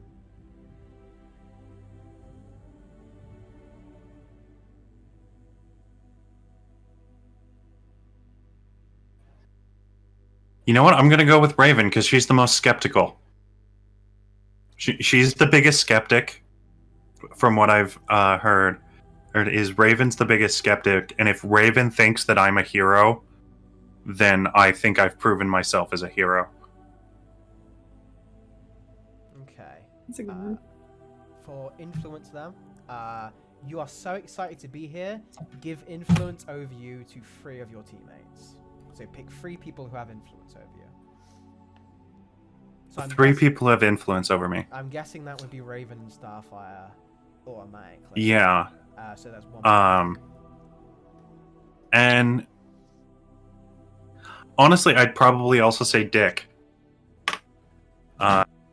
Because he had a very, I wouldn't say incredibly similar childhood to me, but like there are aspects that we can relate to, and he came out just such a cool person, a very, very optimistic person, and I think that has a bit of influence Okay. for me. Alright then. Speaking of Robin, let's go over your relationships. Alrighty. So you and Blank teamed up a few times before the rest of you got together. I think this one just implied what we talked about so far is me and Roy. We've been around the longest as far as sidekicks go, and we've hung out a few times. In my headcanon, I always thought that part of the fun that Dick had with Roy as a kid is that he got to learn how to use a bow and arrow from him, which is something that Bruce never taught him. And Roy got to learn some like acrobatics tricks. Yeah, like they were kind of showing each other how to do cool stuff, and because they grew up together, they also just started like experimenting with like sparring with each other and learning weapons. I think it'd be kind of cool if Roy's the person who gives him the idea to use Eskrima sticks instead of just like using his fists. He could make them for him. Yeah, exactly. Alright, I think that one makes a lot of sense. The next one, your mentor is cautious, so this would be Batman. So Batman is cautious. They asked you to keep an eye on Blank. I feel like with the way I'm thinking about Batman, it's gonna be kind of everybody because he's not gonna trust Raven because she's got superpowers and she's unstable. He's not gonna trust Roy because he's gonna know that he did drugs, even though Roy doesn't know that. He's not gonna trust Superboy because he was made by Lex Luthor, and he's not gonna trust Starfire because she's also an alien. But I think if there was like one specific person that Batman's like, look, everyone else is fine, but keep this one person under your watch, it would probably be Superboy. Just because Batman's greatest fear in most situations is someone weaponizing Superman, and Superboy is literally designed as a weapon Superman. I think that makes a lot of sense, especially given the fact that Superboy's rival is you. that you are keeping an eye on him. That's already, you can just see it writes itself. So that's going to be interesting to see play out. All right, and then on influence, you get to choose your demeanor, playful or business. And if you choose playful, give influence to 2 teammates. If you choose business, give influence to no teammates. I was struggling with this one. I like the idea that Dick is just like this hopelessly optimistic person all the time, and he would just give influence to everybody. I mean, you can do that if you want. I also feel like, You can do that if you want. Yeah, but then I was also thinking that part of what's cool about Dick Grayson as a character is that he's also just like the most fully self-actualized, so he does not give a shit about what anyone thinks. If he has to hang out by himself forever, he'd be happy, and if he had to hang out with people forever, he'd be happy. He just does not care. So I'm probably going to go with business and give influence to nobody, because the only person I care about is me. And Batman.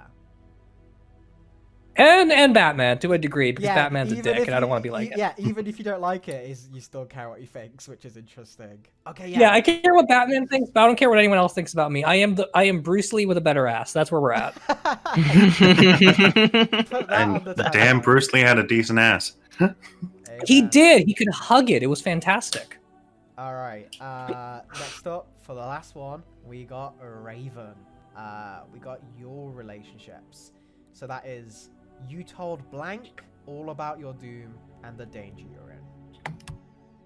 I picked Speedy for this only because I felt like, not that she knows what's going on. I know that Roy wants to keep his history under wraps, but I feel like people that have gone through similar traumatic things kind of have this radar for other people that have gone through stuff. They don't know what it is, but they can kind of see it in somebody else. So I feel like we both have a trauma radar.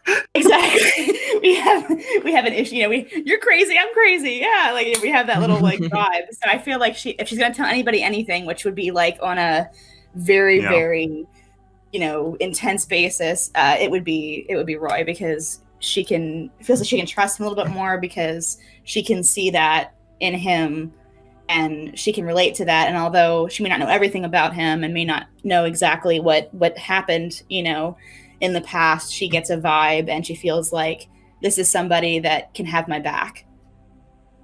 Yeah, I think that definitely does contribute to the fact that, or contribute to what I said, that Roy feels like he's not a hero unless Raven gives the seal of approval that he is in fact a hero, because they have that kind of connection. Yeah, I think that's fair. I think I definitely have a kind of the harshest critic kind of vibe to it. So that, I like that. Yeah. All right, next one. You'd love to kiss blank before your doom comes. Ooh. I totally cheated on this one. I stole off of Luis here, and I just said Superboy because it made sense. And I feel like too, he's kind of like, even though Roy's had a rougher past, I feel like Superboy's kind of the bad boy, like the mysterious leather jacket. I feel like she'd be kind of drawn to that. She wouldn't want to admit it outright. She'd never say it outright, but she'd be kind of like, oh man, like he's so mysterious, and so he's so risque, and he doesn't care what anybody thinks. I think that's so attractive. So I feel like she would towards that. Like, she wouldn't say anything about it. She would be very like, you don't impress me, but inside she'd be like, that's the one. So I think it would be him. All right, I will see if in this entire campaign if you get to kiss Superboy before you fucking die. Speaking of, well, we'll get into that one later. But for this one, influence. These people matter for what you need to do. Give influence to 2 of your teammates. And I'm guessing it can be the one additional 2, right? You said? Yeah, it can be. These can be additional. I'm guessing by default you'd want to do Roy and Superboy, right?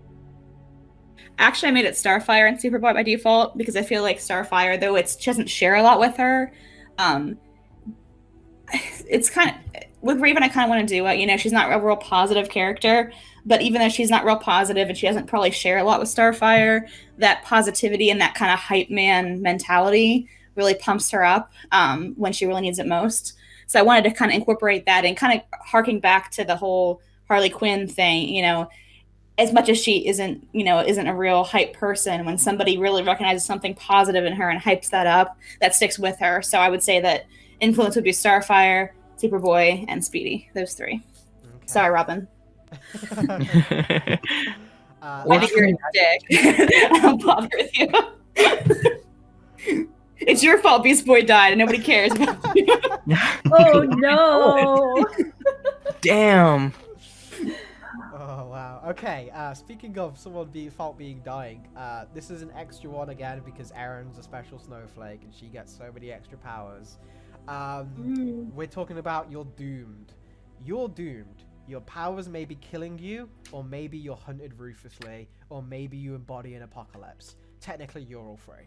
But one way or another, your future is grim. What brings your doom closer? Choose two. And that's exerting yourself, injuring innocents, facing danger alone, frightening loved ones, showing mercy, and talking about it openly. I picked 2 for this. And what I had done originally. Sorry, you broke up. Did I interrupt you? No, that's fine. It's fine. I have frightening loved ones and talking about it openly was the 2 that I picked. Ooh, okay. So that means every time you do one of those 2 things, your doom track gets filled. And how that works for Erin is she's got 5 boxes that once it gets filled up once, she has to pick a doom sign, and it gets filled up again, she has to automatically pick face your doom. So effectively, she's got 10 chances, roughly. There are a lot of other factors of how she can remove those and give herself more time, but that's her ticking clock. So be really aware of that, because that's the one thing I can't control, is if that does get filled up all the way and you have to pick face your doom, it happens, and you can't. There's no dice roll that could save you. You die. There are. I love how I don't. Yeah. I love how I don't read anything ever, and I fully like the whole way through. And I don't play D&D that often. I just started playing D&D, and I have the hardest thing to keep track of. That actually affects me. I have the hardest thing you gave me, so I really appreciate that. That's super sweet of you. I'll help you keep track of that. A lot of that is on my end, just monitoring. So I'll tell you when you need to do that, and keep an eye on it between sessions. But yeah. You do get the edgiest one, so there you go. I didn't pick this. I got by default, which is fine with me, but I didn't pick it, just for the record, everybody. Anybody listening, I did not pick this. This was thrust upon me. So. Okay, let's. I take offense to that. We picked together. No, you said it's too bad. I'm the oldest. I don't care what you think. No. You're gonna be Raven. I want to be Starfire. Fuck your opinion. That's what you said to me. Verbatim. I have the receipts. Okay. Oh boy. Okay. Oh goodness. That does it for the character creation. You've all filled up every single bit. You've gone over every single relationship. Well done. Are you all happy with it? How are you all feeling about that? I'm super excited. I'm very excited for this game. This is going to be so much fun. So, okay, we open up on the scene. So imagine this is the first issue of the comic book. Our cover looks like a regular kind of group shot of all of the Titans kind of leaping into action in beautiful, dynamic art. You guys can pick whichever artist you think would be, that'd be cool to draw the first issue. But we open the page and we see the interior of a museum at night. It's technically night outside, but it's really just early hours of the morning. We're talking like 2 a.m., 3 a.m. kind of deal. And there is a museum watcher going around doing his rounds as usual. And then he suddenly sees from the dark, shadowy corners one of his friends hunched over near one of the exhibits. Very, very strange, kind of weird, shambling motion. His legs shaking, he's making some very weird, guttural sounds. And his friend goes over to ask if he's okay, and the last thing we see is his friend turning around. His eyes are completely green, no pupils, and little wisps of fire are coming from them. And he grabs his friend, and then we cut away. Now, we're back in Titan's Tower, and you've just moved in. Everyone is unpacking their stuff in Titan's Tower, and it is a mess. These are definitely teenagers. There is no decorum here.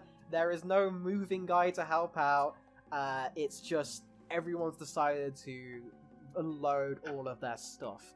And we open with Starfire, who actually is the odd one out here because she doesn't own anything. I was just going to say, I don't really own any objects. I've not really had the chance to acquire earth things to own. So Help? how's Starfire? What's she doing right now while everyone else? Oh, I think I would probably go help Superboy. Right? He's who I hang out with. I would go seek him out and help him unpack. Superboy, what? I have lots of exactly stuff. Yeah, what? Name some of the stuff. What are some cool things that Superboy's just picked up on his adventures around the world? I have a hot dog stand. Just like a whole. It's a whole hot dog stand. There may be a few stale hot dogs in there. I wouldn't actually eat anything from there. Gross. I have shelves. I have. What are the weird things you've picked up? You know, shelves. Shelves. I have like a bunch of broken down computer monitors that I was like, this will be useful someday. I don't know what computers do, but you know, I connect them to things.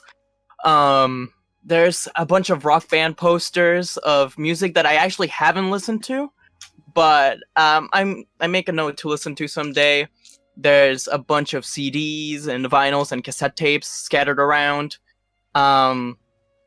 There's a bunch of footballs and soccer balls and stuff like that. There's just a bunch of guitars as well. 2 guitars and a bass guitar. I don't know how to play any of them. But this is all stuff that I plan and want to learn to appreciate. But they're just scattered everywhere. Collection. It's very Thank impressive. you. Thank you. I know. This is my life. This is what I've been doing for the past. Which part? Which one? That's that's that is a that's a shoe. Oh, a shoe. Yeah. I've heard of those. I mean, I have them, but they're different than ones. This is a sneaker, yes? It's for sneaking? It makes you extra sneaky? Not exactly. Have you ever played football or soccer or tennis? Football? I don't think I would want my foot turned into a ball. That sounds painful. Yep. Yes. He's gonna drink something, whatever's closest. That sure would be painful. But I'm just gonna start like picking up shit and like moving it to places where like it probably doesn't go. But like I'm really being helpful. I think I'm being helpful. There's clearly no feng shui to the room. I don't know where anything would go or should go. I'm just throwing things where I think the coolest place they should be goes. Oh, I can do that. I can find cool places for things to be. Thank you. You're welcome. Okay. Given Starfire and Superboy seem to have their shtick taken care of, we then cut over to Roy and Robin, who are standing next to each other because Robin's actually the person who bought this thing, and I guess we have to see what he thinks of everyone basically teaming up together and hanging around with the one person here he's actually met before. So what is Robin currently doing right now? And then I guess after that, what would Roy be doing? So Robin is still in costume. He has stuff, but his entire bedroom is just like very Spartan because he just doesn't really give a shit about decorating it. I do want to advise the whole team though, just because we've got an alien and a demon and Superboy over here, and we're in a giant T that on any given Tuesday, this entire place might go up in flames. So you might want to just pack a little bit lightly. Like, Roy and I have been there. We know what it's like to just, like, wake up one morning and suddenly your favorite t-shirt's on fire, you know? Like, you just want to be prepared for that kind of stuff. Too many times. lost a lot of nice shirts.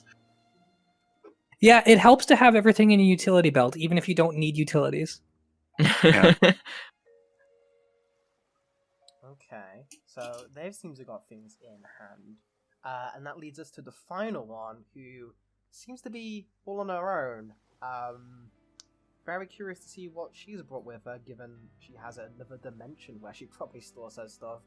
But what's Raven doing right now, as getting into the comfortable legends of Titan's Tower? I've got a backpack and that's it. Don't touch my stuff. I just want to be left alone. Everything else is in my dimension. And then Raven, as you are left alone, and you've just got your backpack, you hear a voice that is always with you. It changes gender, it changes tone, but it's always the same voice that's followed you all your life. And it tells you this won't last. They will betray you. You really think you can stay here? And that's something, which you probably know what it is, trying to take influence over you. Now, this is Trigon effectively trying to change your labels, and he's trying to make your danger go up and your mundane go down. He's trying to make you more powerful and make your social skills worse. You can accept this and put one up and that one down, or if you want to roll, you can try and reject this and say you don't believe in this. I'm gonna make this hard the first time because I don't know what I'm doing. You couldn't pick anybody else. It had to be me you picked. Yeah, it's a good example.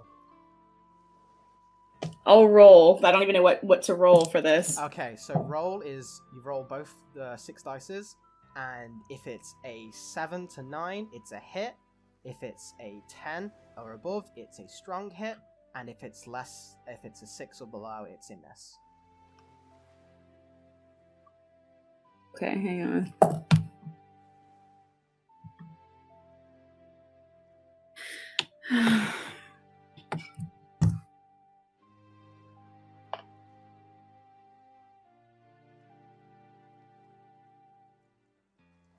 It's a miss. I have a 6. Okay, so that means you're gonna have to mark your danger up 1 and your mundane down 1.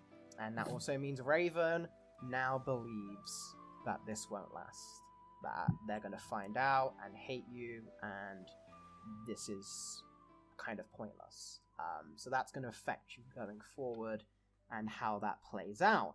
Unfortunately, there's not a lot of time to sew on this, as Robin's handy-dandy Titan communicators start beeping that familiar beep, did it, and there's a signal in the city that some kind of strange riot is happening in the middle of Jump City near the museum. People are going crazy and fighting each other in droves, and the Jump City mayor seems to be quite hard on using the police, and the police don't seem to be taking any prisoners. You're gonna have to get on the scene and decide how Too real. how you want to interact with this as your kind of first We're action with the community. we're getting real right off the bat. Yeah, so All right. this is going to be, first of all, I'm going to ask you each individually how you get to the scene, and I guess I can give you one move when you arrive on the scene. Just a quick overall question: is Robin your leader? So how long have we been doing this? This is like week 2.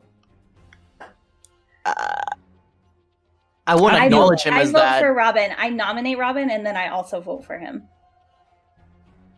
I vote for me.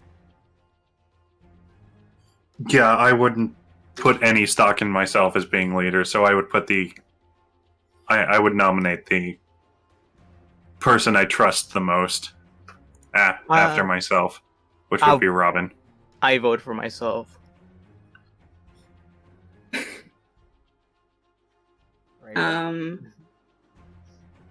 I think she wouldn't particularly care, but Sure, but he's still kind of a douche. All right. I just met. Which one are you talking about, though? Well, At least I was the runner-up. Yeah, I'm exactly. vice president. You did very good. You did Thank very you. good, Canel. With that vote of confidence, Robin, you have to basically decide the course of action here. You're definitely going to the scene, but you're deciding the methods. People can choose not to follow you, but that's going to be a interesting thing because he's been decided to be the leader. If you disobey his orders, that's going to sow some discontent. So, Robin, what's the plan here? How are we getting from here to the museum in Jump City? So, question: can I use my intel ability just to know what we're going into before I decide how we're getting to the city? Yes, you can roll for that. Okay. I got a 7. Okay, so if I'm correct, on a hit, you get to ask one of these questions to me. And you should have a list of questions. Where do I find this list of questions? It's either on the move list or on your playbook. If not, I can just tell you. Yes, go ahead and just tell me. Okay, so first one is, what here can I use to blank? What here is the biggest threat? What here is in the greatest danger? Who here is most vulnerable to me? And how could we best end this quickly? And you get to pick one. Alright, how can we best end this quickly?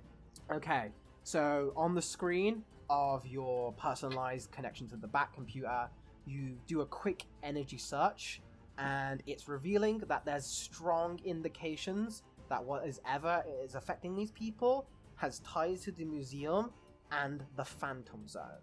So, disrupting the connection between the material world and the Phantom Zone should presumably undo the effects. However, Batman's knowledge on the Phantom Zone is limited because Superman is kind of cautious of letting him know how to trap him away for eternity. So, there's a connection between the physical and the material world. Something is binding these things together, which is affecting these individuals. All right, so here's what we're going to do. We're going to go into Hub City with 2 groups. It's going to be me, Starfire, and Superboy together in one, and then Raven and Speedy on the other group. Superboy and Starfire have the most alien awareness. I imagine that there's probably going to be some negative effect with the Phantom Zone, but I'm willing to take that risk just to see what we're dealing with. So the 3 of us are going to go headfirst into the museum, and then Speedy and Raven, you're going to try and run back up and save as many people as you can. We're going to go in hard and fast through the skies, and everyone else is going to go through the ground. I always go hard and fast. That's what I like to hear. I am very fast at flying. Great, then you can carry I've me. got a good eye. Okay. whatever. Alright, so, I guess going in that order, Lo, Starfire, you're carrying Robin. How does Hell that yes, I am. What does that look like? And how do you end Oh, up? bridal style, first of all. Absolutely. I just like completely scoop him up. And I fly. I don't know what else to say. Fair enough. Superboy, do you follow in that example? Do you fly? You can't fly yet, can you? I can't fly yet. I just jump really good. So you just He Those jumps things good. in a single bound. Do you Falling jump? with style, they say. Buildings on a single bound. All right, given So you, yeah, I'm following close behind, but given you have that trajectory of boom, boom, boom, boom, when you actually land those first couple of jumps, because Starfire and Robin are flying above the air, you get to see the grounds on perspective of things, and it's not good. People are throwing things off, people are tipping up cars, and riot police are in force. No one's been shot yet, but it's clear that things are heading in that direction. People are acting out of their minds, but there's no seemingly case of sympathy for it. These people are just following orders to the T from the mayor and not really caring the damage they're going to do to these people if they get the orders to start firing.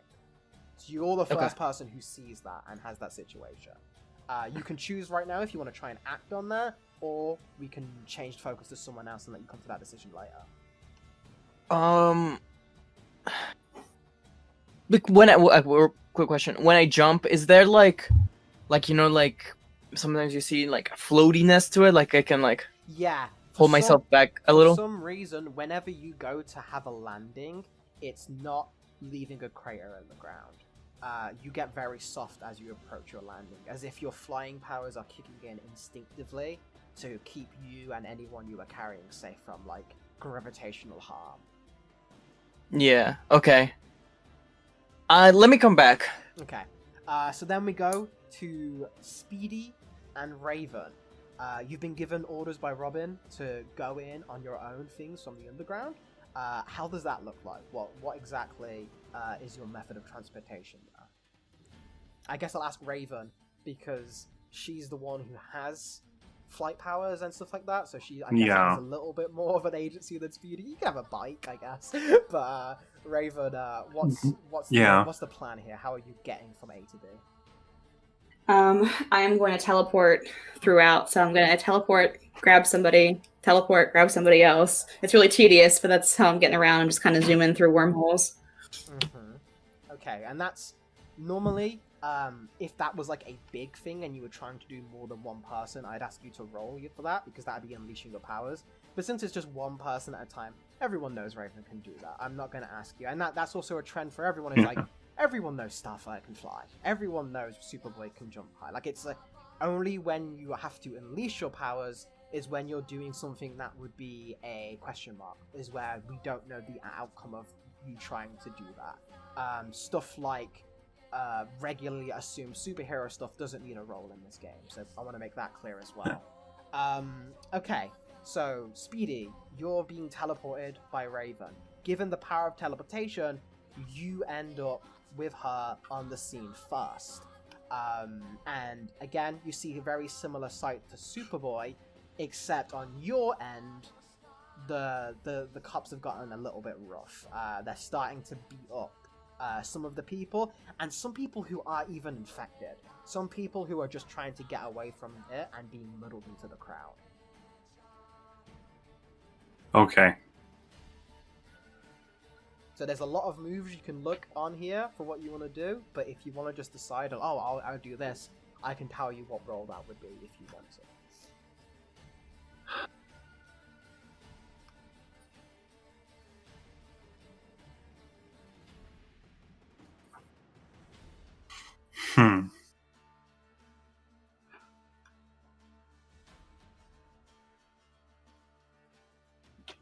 My first instinct right now is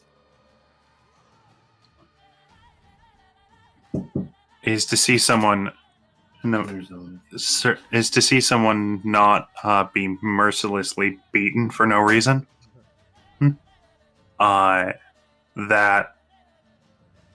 So I would probably try and step in. How are you going to do that?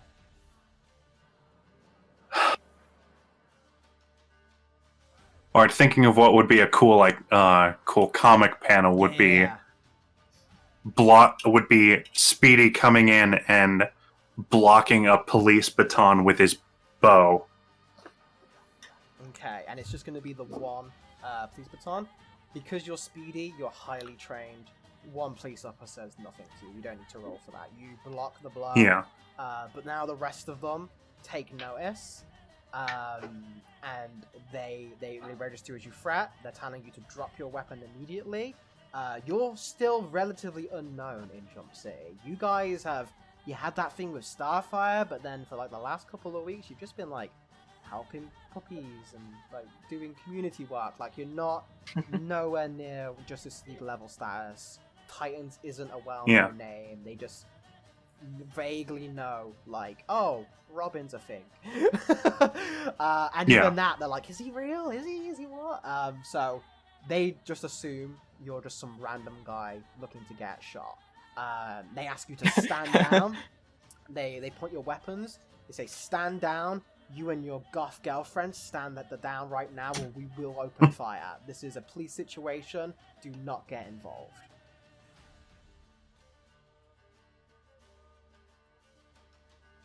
I hold my hands open. Raven, what do Just, you do? 'Cause you're a threat just as cover, well. just blocking the civilians, blocking the civilians. Just like, you're not hurting these people. I will get fed up with it and levitate a police car and throw it. Okay, so that sounds to me that you're unleashing your powers, because levitating a police car is pretty intense. So you're gonna have to roll for that. So that's roll, unleash your powers. So that's gonna be whatever number you get plus your freak rating. Okay, hang on a sec.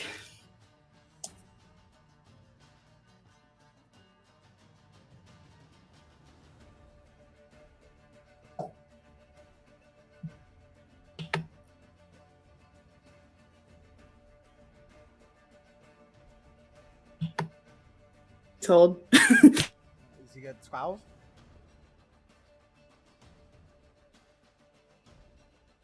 You kind of got cut off there, Aaron. Yeah. Sorry, I said please hold a second. No worries. Because we're on 2d6 again, right? Yes. 10 plus freak is, I want to say 12, but let me just check. Yeah, 12. Okay, so that means you got the best possible. You easily do it. They scatter like flies. They are scared. One of the guys is like, "Ah, a witch!" He freaks out, bails. Clearly had some issues with this in the past, but they are freaked out by you. The people who are not mindlessly Phantom Zone zombie infected are like, "Oh my god, thank you! I can't believe we just got saved by the Justice League. You guys are the best. Wow, Green Arrow. Thank you. And they just run off.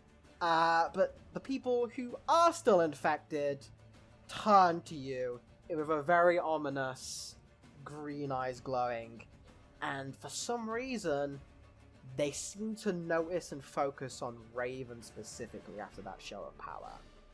Cut back. Okay. From that little scene, Starfire has just landed on the ground with Robin, and Superboy is not far behind. Can I say that I didn't land on the ground outside, but I like fly? Yeah, go for it. How does that look like? Because I mean, I would just try to make sure that if there's like a door open. If not, I suppose I could use like a, what do they call it in here? They call it a Pew-pews. Yeah, my pew-pews. Technically, mind blasts, but like a starbolt or whatever, to like blast open the doors, and I would go inside because Robin said that we should go like we should go in hard and fast. So I'm going in hard and fast. Okay, so you are going in hard and fast with Robin. Robin, I'm assuming you're happy, content to be carried bridal style by Starfire. Are you happy to stay in that role for now until she puts you down? Yeah, I've got no problem. I'm just resting my legs until we get a plan together. As Superboy, you're not far behind, I'm assuming. Or are you deciding to stay outside? Are you coming with your teammate like Robin said, or are you deciding to stay outside and be alone? Landing hard and fast, right in front of the door. So like, creating a small crater, making like basically a barrier between them and the outside. Okay, so Starfire is the one who we're going to focus on for a little bit then, because she's the one who's got the most control in this situation. She's flying through the museum, and as it's daylight now, you kind of see the results of the carnage. There's blood on the walls, there's smashed exhibits, it looks like a house of horror. Keep going forward, and suddenly you see a quartet of the possessed people, a night watchman, a guard, a child, a museum creator. They're all in like a seance holding hands position, and the eyes, which are normally engulfed by like green flame, is now covering their entire heads, Ghost Rider style. It's a very, very creepy kind of vibe, and out of it, a rift begins to open, as if they're summoning something, and what a hand emerges from a rift. Starfire, Oh what do you no. do? Well, I'm going to sat down Robin nice and gently. Like I'll like tip him onto his feet so he doesn't fall. And then I'm going to go straight for it. You said there was a child? Yes. I'm going to go straight for the child and I'm going to try. I don't know if there will be like resistance, but like pick them up like under their armpits or whatever, just like pick them up and like fly them away. Like try and like break the circle. And see if that like disrupts the ritual. It is a possessed child, but a child nonetheless, and it doesn't seem like these things have any extra physical augmentations, so that happens just fine. The circle is broken, the child is safe, and the moment you take them out of it, their eyes suddenly return to normal, and they're crying, and the words they can just come out of their mouths, which so strange to see from a child, is Zardu is coming. Zardu. And then out of the portal, you were too late, as now the hand is a full body, as Zardu, the Phantom King, arises from the Phantom Zone.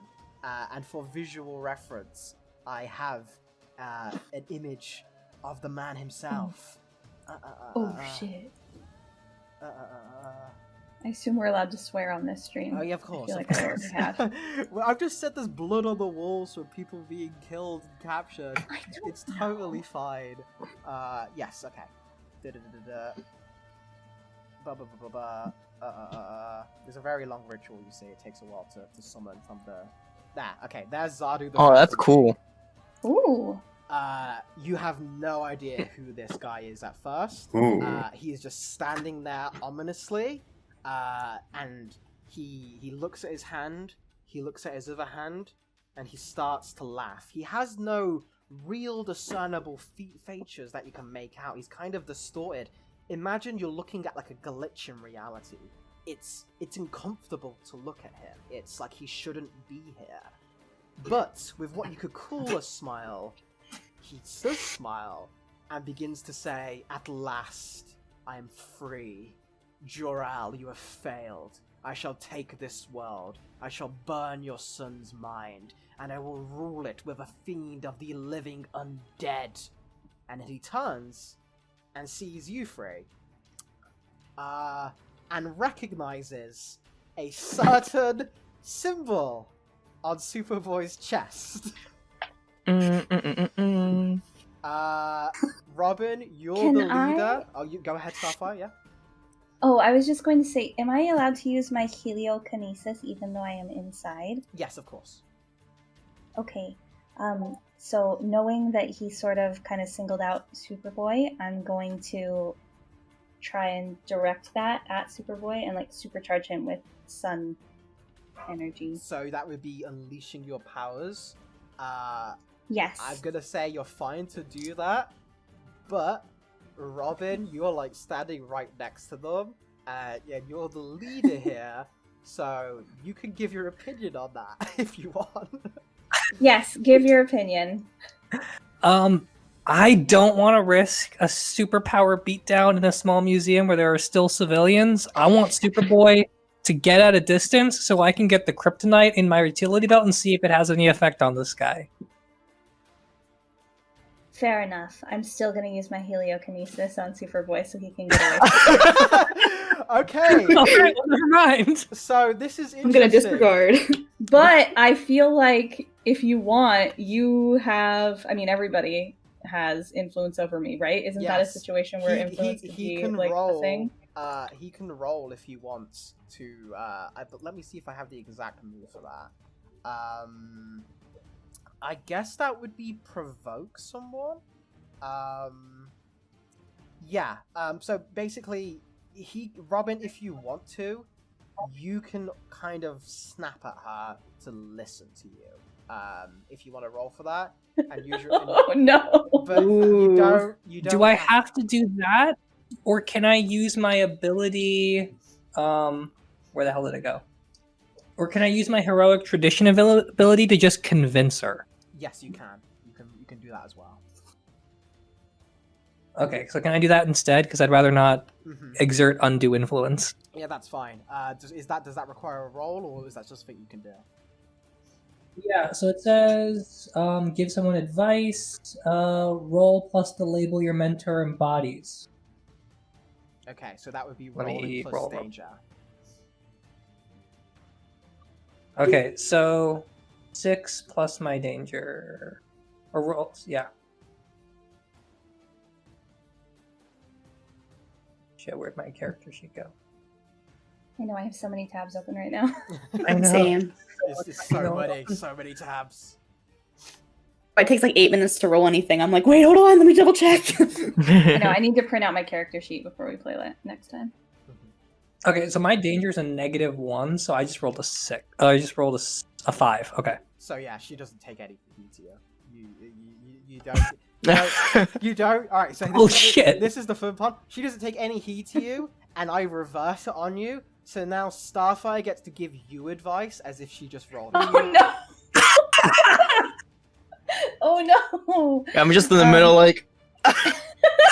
He's telling you. I'm gonna be like, oh, I just think that we should really give him some extra power so he can get away faster from the civilians. You're right. Get away.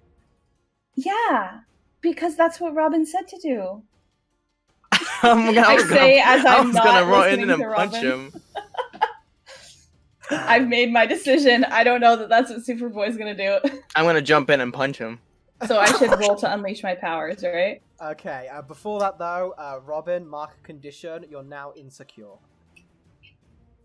Oh, I am stuck between my best friend and my crush. I don't know what to do, guys. Okay.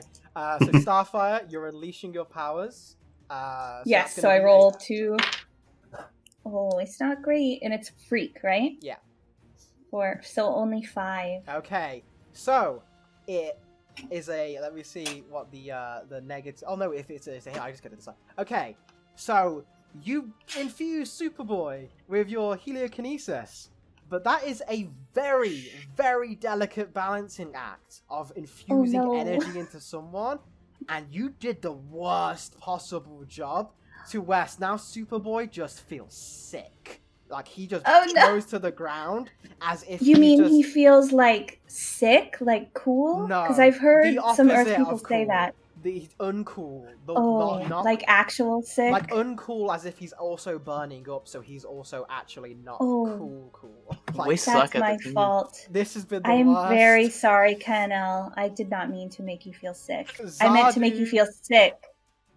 Noticing Not this, sick.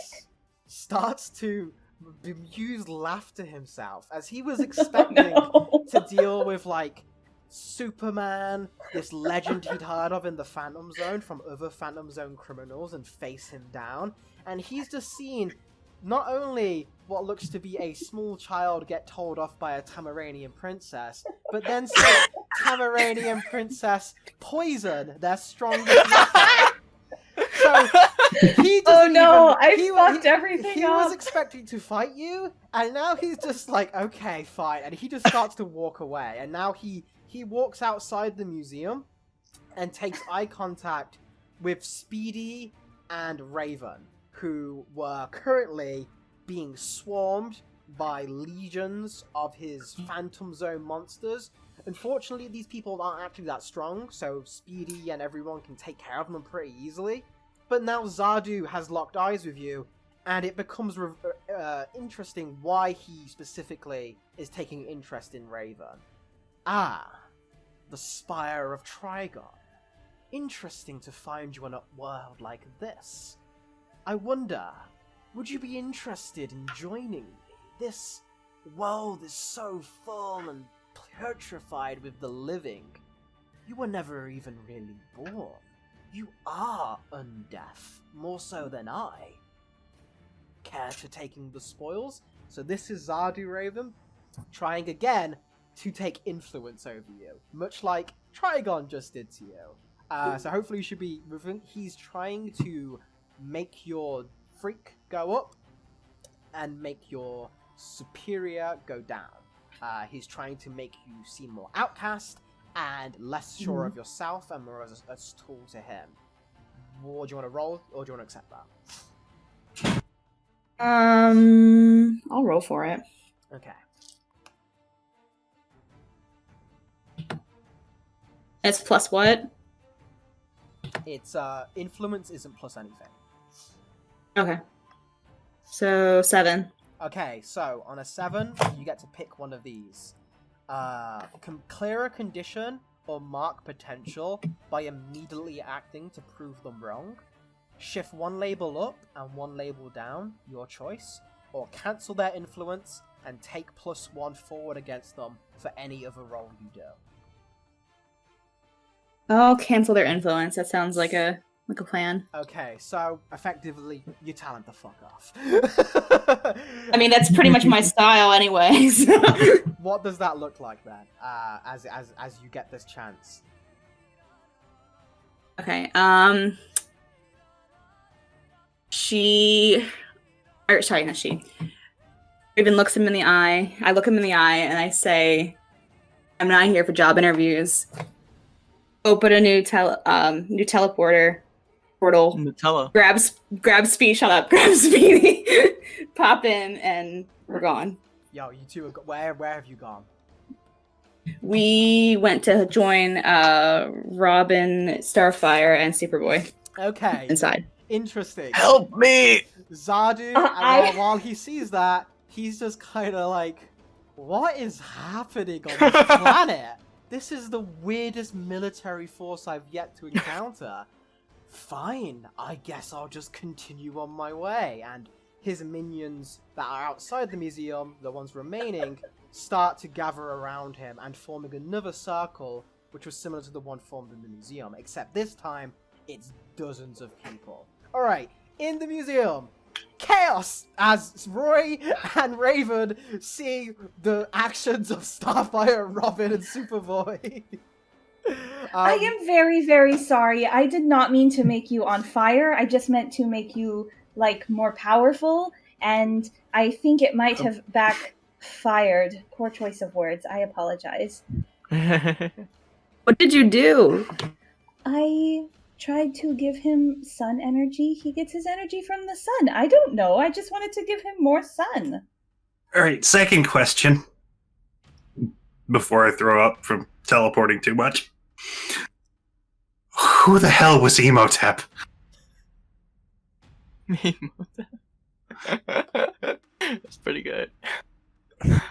We've got no idea so far, but if everyone wants to try and get together on this, I've got kryptonite, and this thing is probably Kryptonian, so we can still weaken it if we want to go after him. Superboy throws up a little at the thought of kryptonite. Oh, God. From the fort is burning and puking. Starfire's already just gonna, feeling like, step back and be like, I think that sounds like a good idea. Like, very quietly.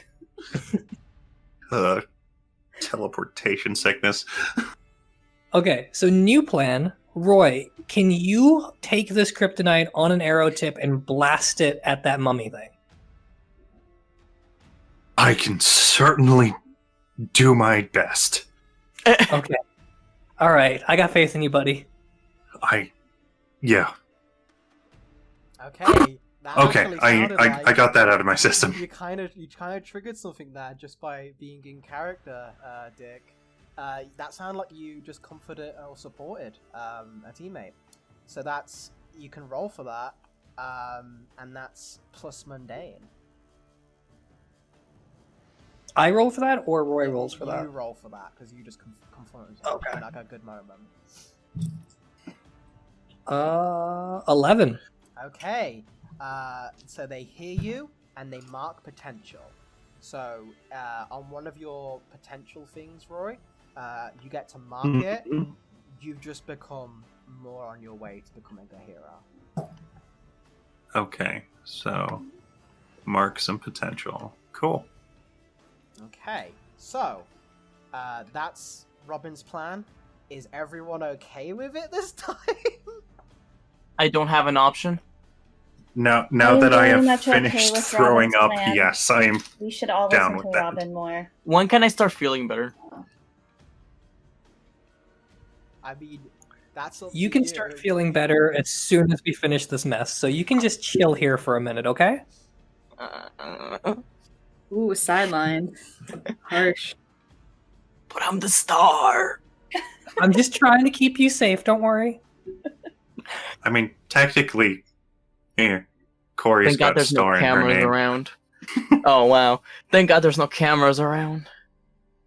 There are totally cameras in the museum, by the way. All of this is recorded.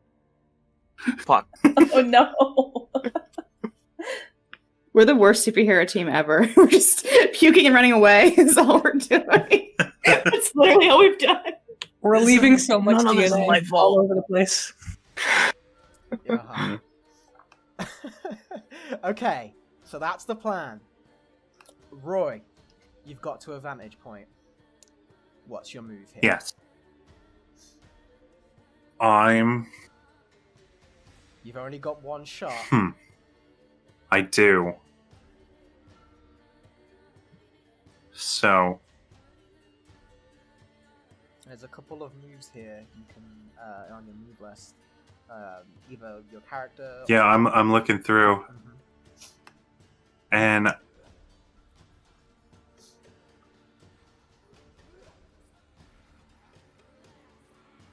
okay, so no, I can't provoke him, as I don't have influence over him.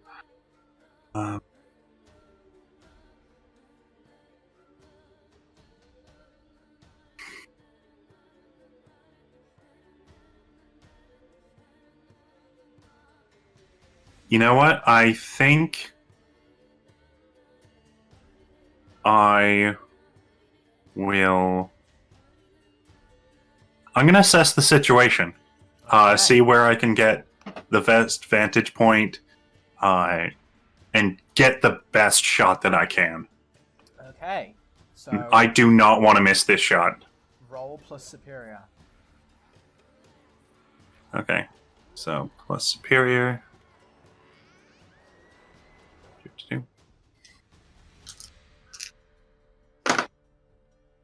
So that's going to be, it's 2d6. Mm-hmm.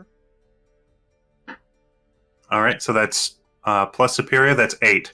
Okay, so on an 8, you get to ask me one of these questions. What here can I use to blank? What here is the biggest threat? What here is in the greatest danger? Who here is the most vulnerable to me? And how could we best end this quickly? How can we best end this quickly?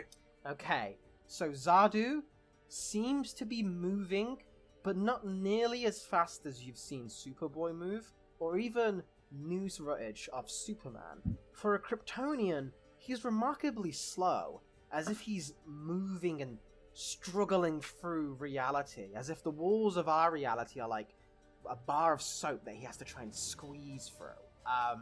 Moving through glue, if you will. His suit seems to be his tether here.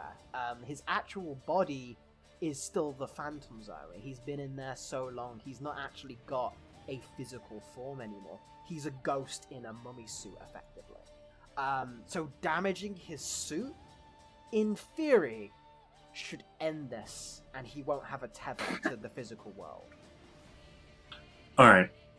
And the suit doesn't look to be like Kryptonian or anything. No, it's been Like of Kryptonian make? It's clearly something that he's improvised while he was in the Phantom Zone. Wonderful. I'm going to put away the kryptonite Oh, good. and shoot a flare arrow. Are you gonna shoot immediately without telling your teammates you've changed the plan? All right. No. I'm going to. Who's closest to me at this vantage point? Everyone should be on communication range at least. You've all got communicator stuff. All right. So I'm gonna just go. He doesn't have Kryptonian biology. He's just got the wrappings. As I pull out the flare. If we get rid of those, we should sever the connection. And fire. Okay, so you just took a arrow shot at Yes. Zardu. Shooting a regular flare arrow under normal circumstances wouldn't be anything. But this is someone who has intense reaction speed, incredible power, and isn't just all around a threat. So, this would be not unleash your powers, this would be directly engage a threat. So, Okay. when you directly engage a threat, roll plus on danger. So, Mhm. roll your dice and on danger. All right.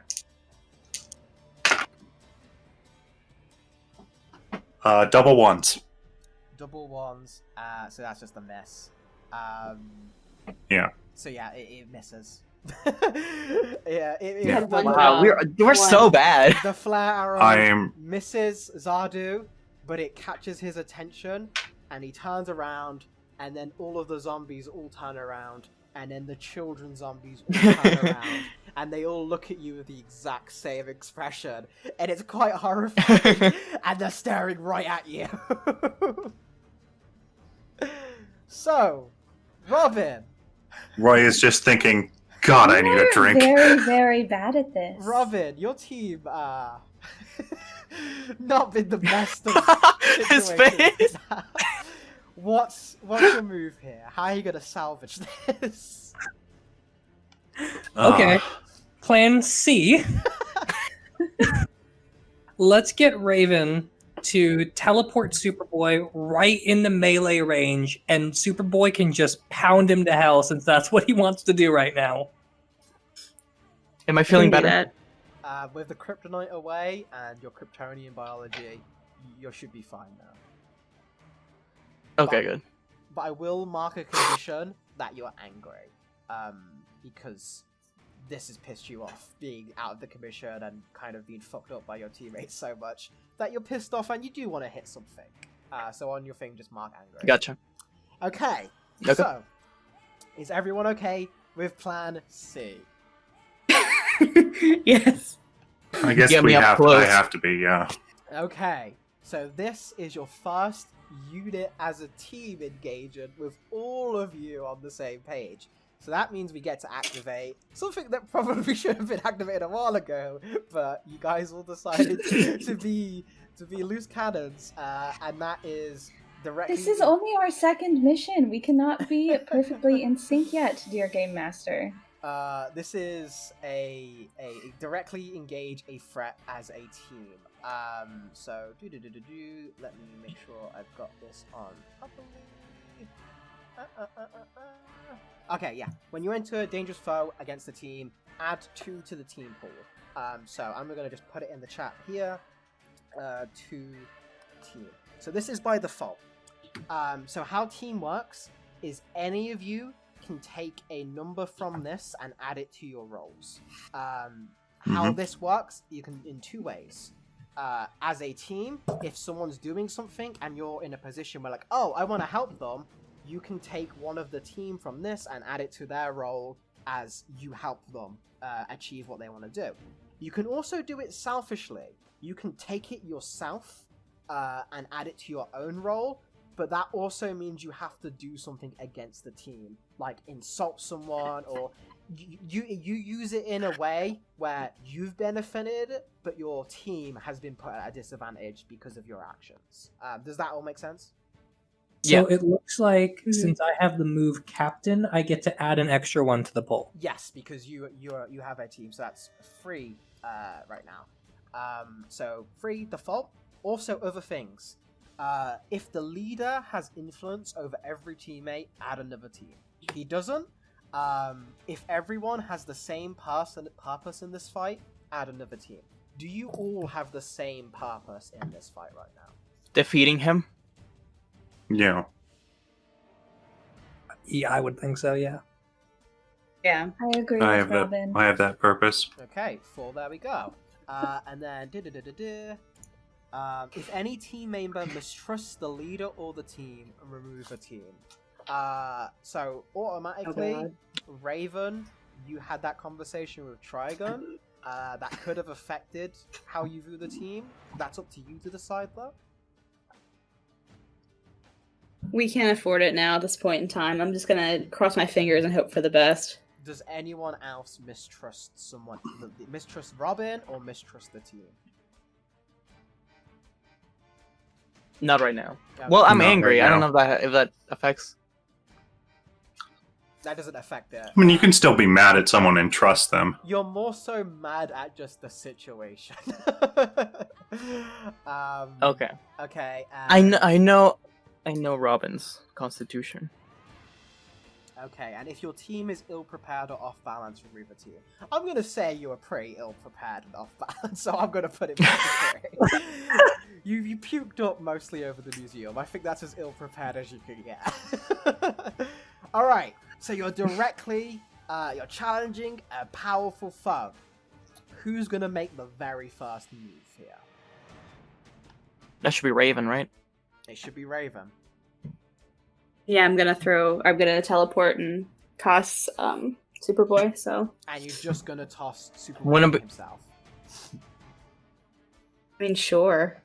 I'm already gonna be pulling back my fist. Okay, so that's fine. We've established Raven can teleport one individual person at a time, no problem. Superboy, however, you're going to be jumping right into the fight. So the portal opens right in front of Zardu. He turns and he sees Superboy. You've just directly engaged the threat. So, ba-da-ba-da-ba. You're going to have to roll for me for directly engage the threat.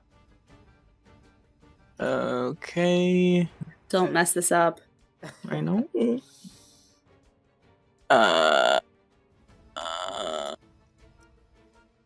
So it's just 2d6 Yeah, 2d6 plus danger.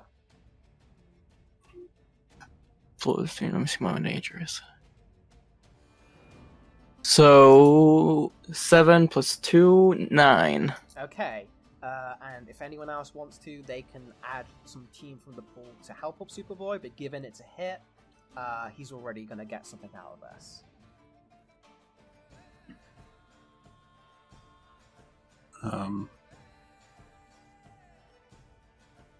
I mean, yeah, I could try another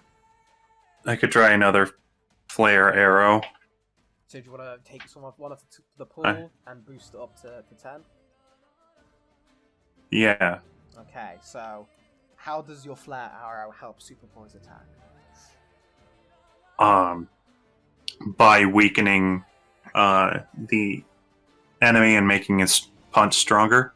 Okay, so you just got a 10. Or So Yeah. that means you get to pick 2 of these Superboy. Resist or avoid their blows, take something from them, create an opportunity for your allies, impress, surprise, or frighten the opposition. You get to pick 2 of those. Okay, I wanna frighten the opposition, Okay? and I wanna create an opportunity for my teammates. Okay, so you come in with a smile, and before you hit him, you give him a little wink, and he goes flying across the street with a Superman-level kind of punch. Looks like actually Starfire's energy boost might have had a delayed effect. Who knows? Goes flying across and rubs his face, but has just tasted pain for the first time in decades. He's frightened. So he currently marks a condition where he's afraid.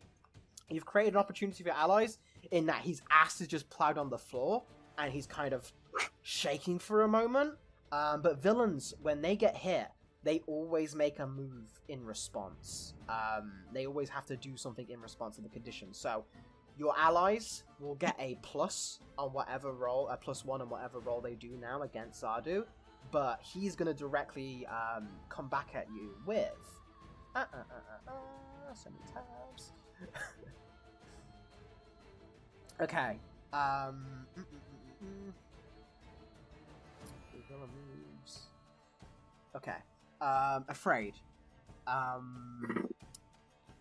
Yeah, okay, so Zardu is gonna lash out without thought at the sight of being hit by a Kryptonian.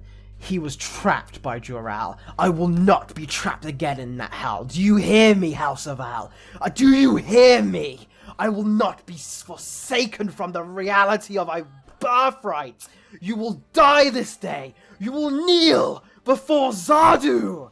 So he's just freaking the fuck out, and all of his minions come with him, and they just start swinging.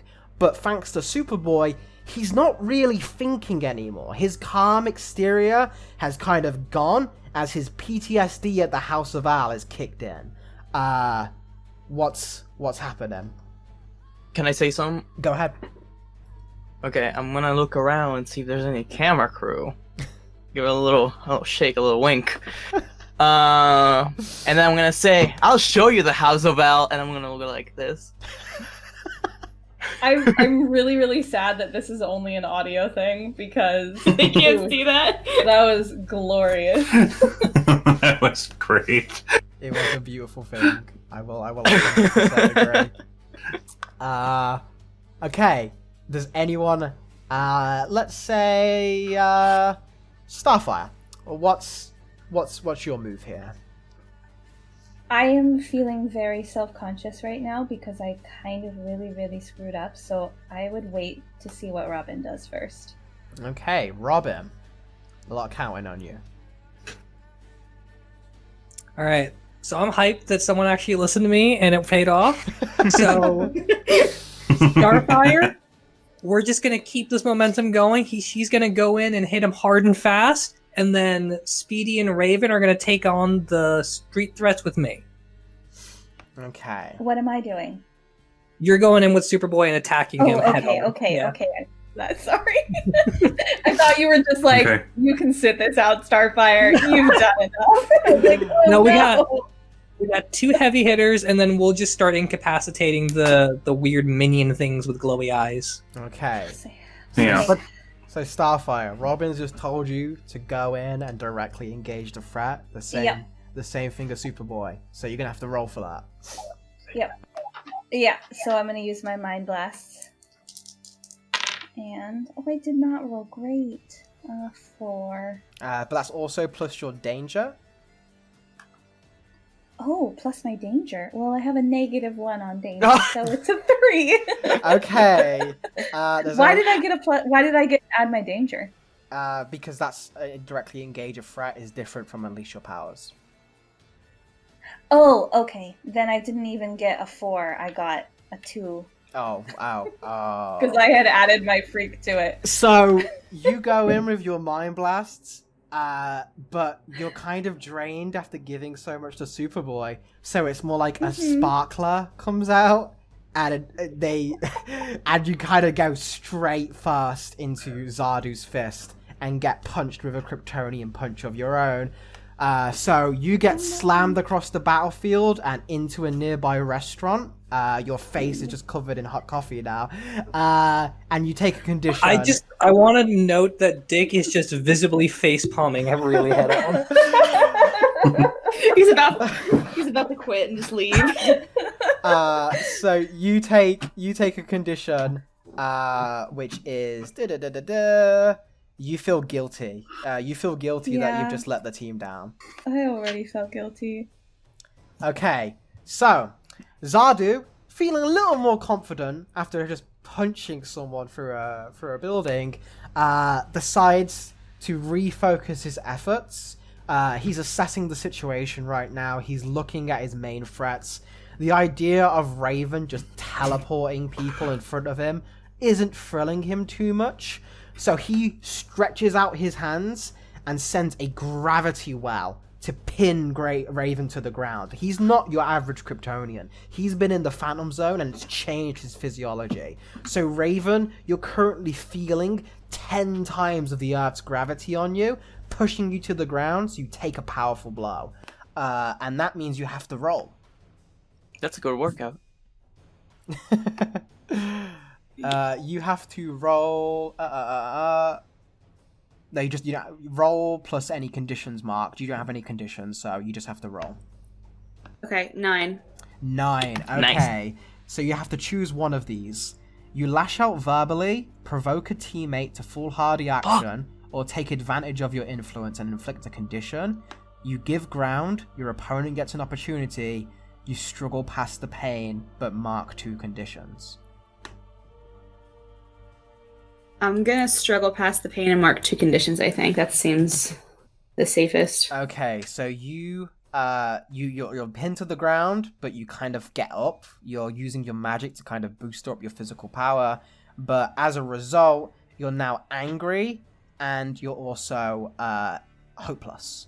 So mark both of those two. Okay. All right, Roy, you're seeing this, and you're the one who's got the best vantage point at the moment. What's your move? Roy is not here right now. He went to the bathroom. Superboy. Yes, sir. You're the one who's only landed a hit on Zardu. What's your move? I want to punch him more. So you're gonna continue to directly engage. I'm not your regular Kryptonian either. Okay. I'm the Kryptonian. So you're gonna roll to directly engage the threat again. Yeah. Go for it.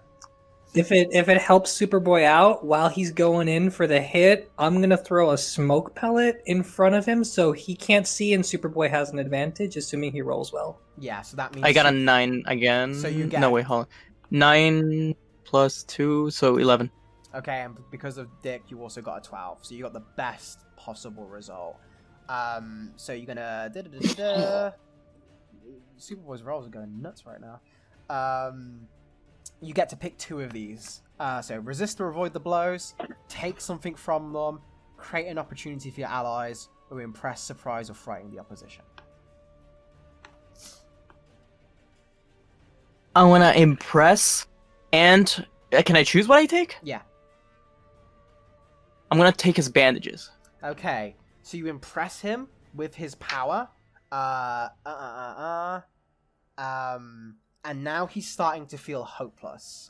Because he didn't expect to find such a powerful Kryptonian on this world. Something about Superboy is different. It's not just he's being powered by the Earth Sun or by Starfire. It's like as if he's not even fully Kryptonian. As if you've got another half to him that's affecting how hard he can hit, how his powers are bolstered.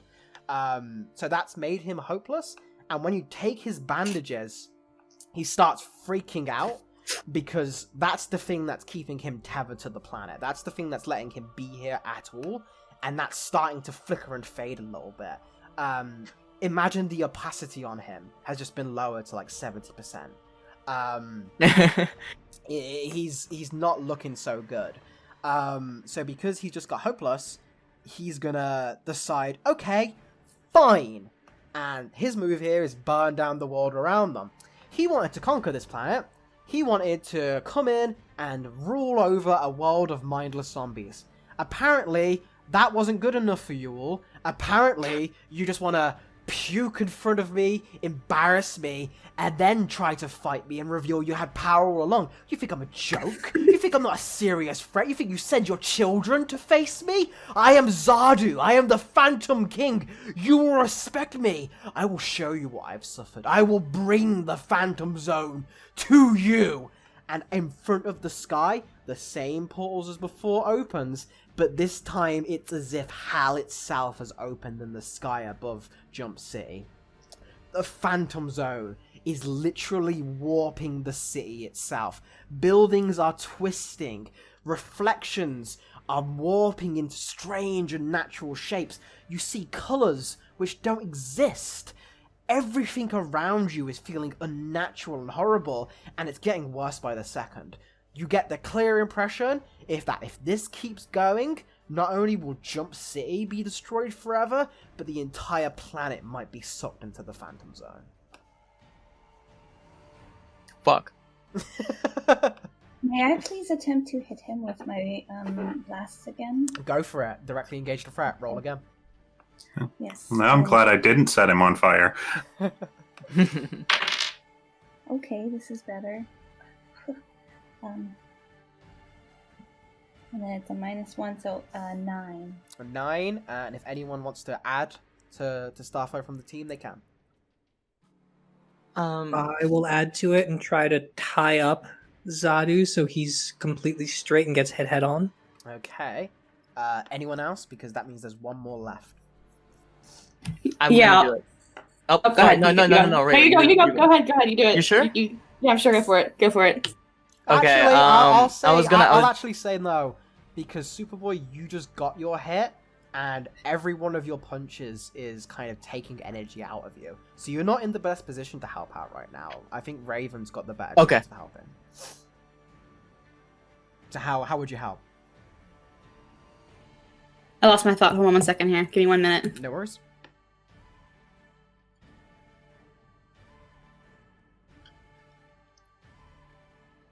Are you just attempting to hog tie him, Steve? Teen Titans, go! Basically, yeah. That's all I got. I'm not Nice. good with Kryptonians. Yeah, use those bolos. I could just call Superman on the speed dial and see if he'll show up. Okay, I'm right here. question. Shoot. So for psychic constructs, what all does that entail? Because I have an idea, but I don't know if it actually works. So psychic constructs is one of my abilities, but is that like, because I have body transmutation and psychic constructs, technically, am I only able to make physical psychic constructs, or can I influence his like use more of the empath end of it? Psychic constructs is more relating to, you know, when Raven uses like shapes, similar to Green Lantern or something, where they conjure up like giant birds or weapons. Okay, so you're saying like more Etsy style, like more Psylocke style. Okay. Yeah. You'll be creating from the shadows, from that black energy that Raven summons. Okay. I will. Then hang on a second here. I will.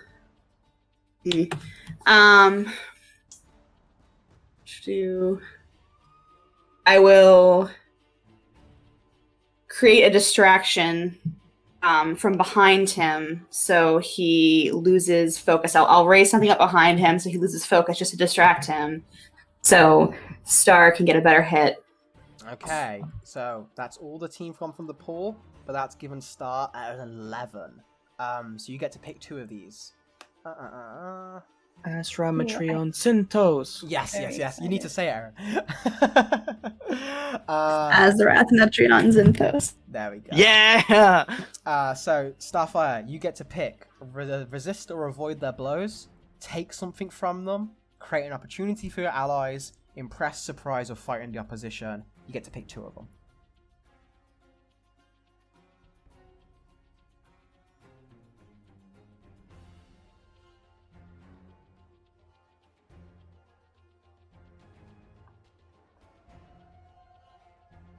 You're muted. Thank you. I did not realize. Okay, I'm going to frighten him by telling him that he's not very nice, and we're going to teach him a lesson in that tone. And then I'm also going to create an opportunity. Okay, so you've just also blasted him, but also hearing the innocent words of Starfire, which, again, this is a guy who was trapped in the Phantom Zone, and no matter what his crimes in the past may have been, it's effectively being stuck in hell. It's a very, very unethical punishment. For someone going in there with no hope of ever escaping, without ever having a body, the things that can do to a mind, hearing Starfire's words reminds him of when he was on Krypton, and he was a doctor, and his role here was to save people, to find a cure for death, the ultimate problem as a scientist. It plagued him, it drove him to do things he regretted, and in the Phantom Zone, it was the only thing that kept him alive. Hearing that makes him feel guilty. It adds guilt to his thing, but it also leaves him open for an opportunity for anyone else to take a strike on him right now, because he's just kind of stopped moving. He's just thinking on things. But as a villain move, one of you guys, I guess, decide on what kind of idea you'd want to have. Can I say something to the team? Yeah, go ahead. We should really try to pull the rest of the bandages off of him. That looks like it really affected him.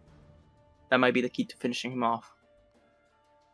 Okay, so while Superboy says that, Zardu decides to use his move, which is implicit anyone else in his guilt.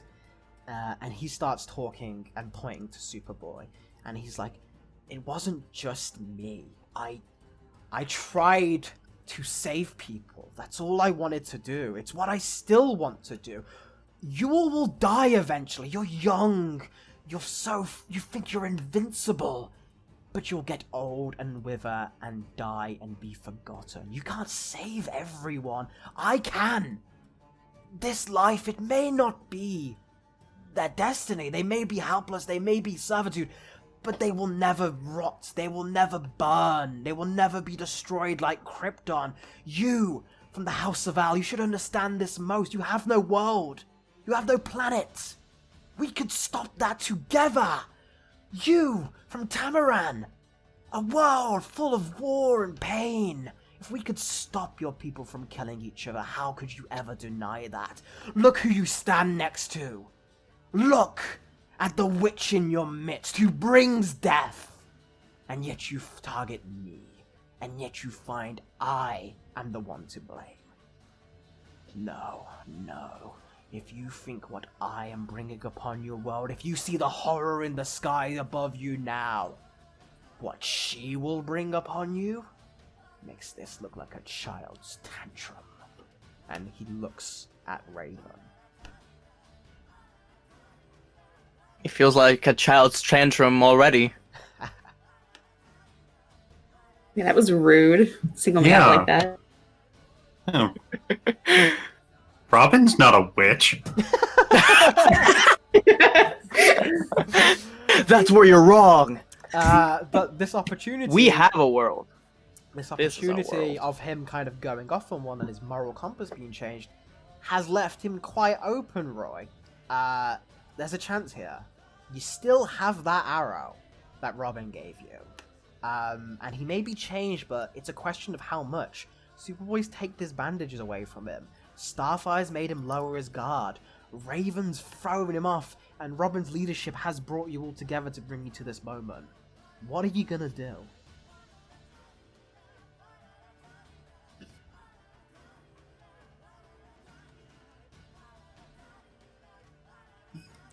Here's a hint: no more flare arrows. I Oh, think right, you're push to talk. talking- I Oh, was okay. I switched it to push to talk. But I'm going to take out that kryptonite arrow. I'm going to knock it, pull back the bowstring, and say, I've accepted my mortality. How about you? Okay. And I'm going to fire. What's the roll? So that's direct engagement. Yep.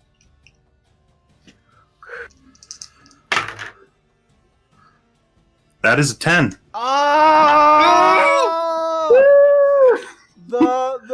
We've still got 1 point in the team pool. If anyone wants to decide to find a way to help out Roy's perfect shot get even perfecter.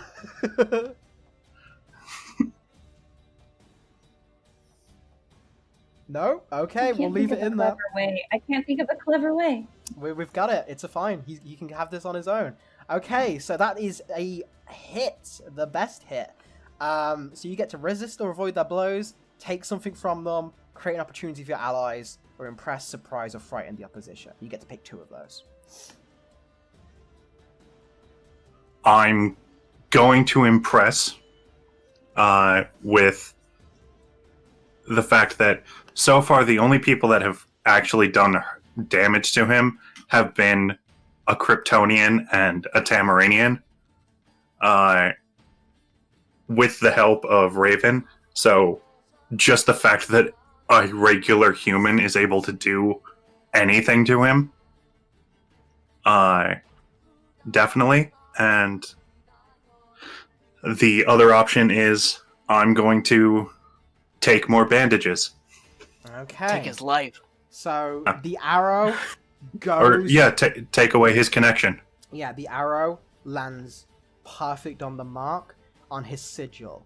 Every Kryptonian house has a crest, but Zardu's is gone. Zardu's is the absence of a crest. It is the absence of life, but it is what connects him to this world. You stab right in the center with the kryptonite arrow, and normally any arrow fired from any human wouldn't have any effect. But kryptonite may not affect him how it used to, but it messes with him. There's a connection to Krypton there, his homeworld, where his tether to reality was at its strongest, but poisoned, sickly, wrong. And for the first time in his immortal life, Zardu is scared of death. The armor breaks, the portal in the sky, gone. And then Zardu's bandages, one by one, start to fall to the ground as his opacity gets lower and lower and lower. He's fading away. He's returning to the Phantom Zone without much of a fight. This wasn't a raving villain anymore like he started out with. The words getting through to him had made him contemplate a lot of different things. But the most of all, he's angry. Angry at himself, angry at everything here, and has enough in him to do one last thing, and he raises his hand up to the museum, and he says, "Damn you, cursed thing. Damn you for bringing me into this world, and I hope whatever fool or mastermind has this use for you remembers the name Zardu." And he does a quick gravitational burst on something inside the museum, and you hear a little crack, Superboy, with your super hearing. You don't know what it was. Something in there, something that he had a connection to, something that started all of this, just got damaged as his last bit of spite. He vanishes into the wind, and a lot of confused people are standing around, rubbing some bruises, as they see the withered, beaten, but triumphant Teen Titans standing amongst them. But there's not enough time for celebration, as helicopters arrive on the scene. Cars with military vehicles arrive on the scene.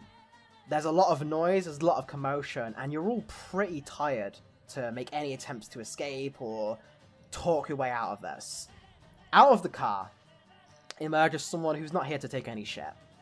Emerges someone who is very, very unhappy with the situation events. Emerges Amanda Waller, head of Cadmus, the Wall. And she walks directly up to Robin. And she tells him straight up, "What the hell are you doing? Where's Batman?"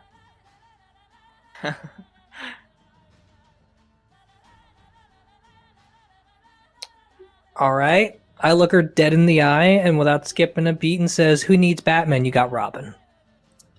You do, because you nearly took this entire city into the entire Phantom Zone.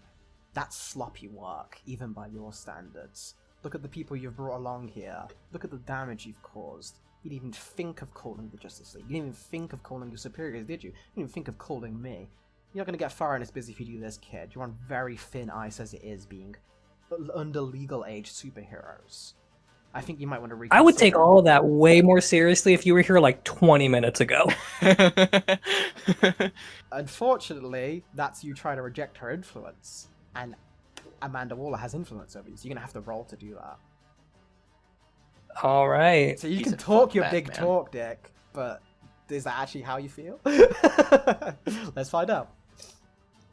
I got a 12. Boom, bitch. Yeah, you say it straight to her face. She kind of just sneers at you. She's clearly not going to be able to get into Robin's skin. But she's got other ideas here, especially a certain asset. She turns and says, "Fine. I wasn't really into meeting with this anyway. I was on my way here to begin with. You kids just made a big enough mess that I had to bring a show of force. I'm very, very sorry to have caused all of this fuss, and I hope you can forgive us and the Earth, Princess Coriander." Oh, Yes, I definitely forgive you. I assume you're the leader here? Oh, no, that's not me. That's me. She Oh, looks Hey. at Superboy and then looks back with like the raised eyebrow as high as it can go. But you're a foreign dignitary. You're a head of state.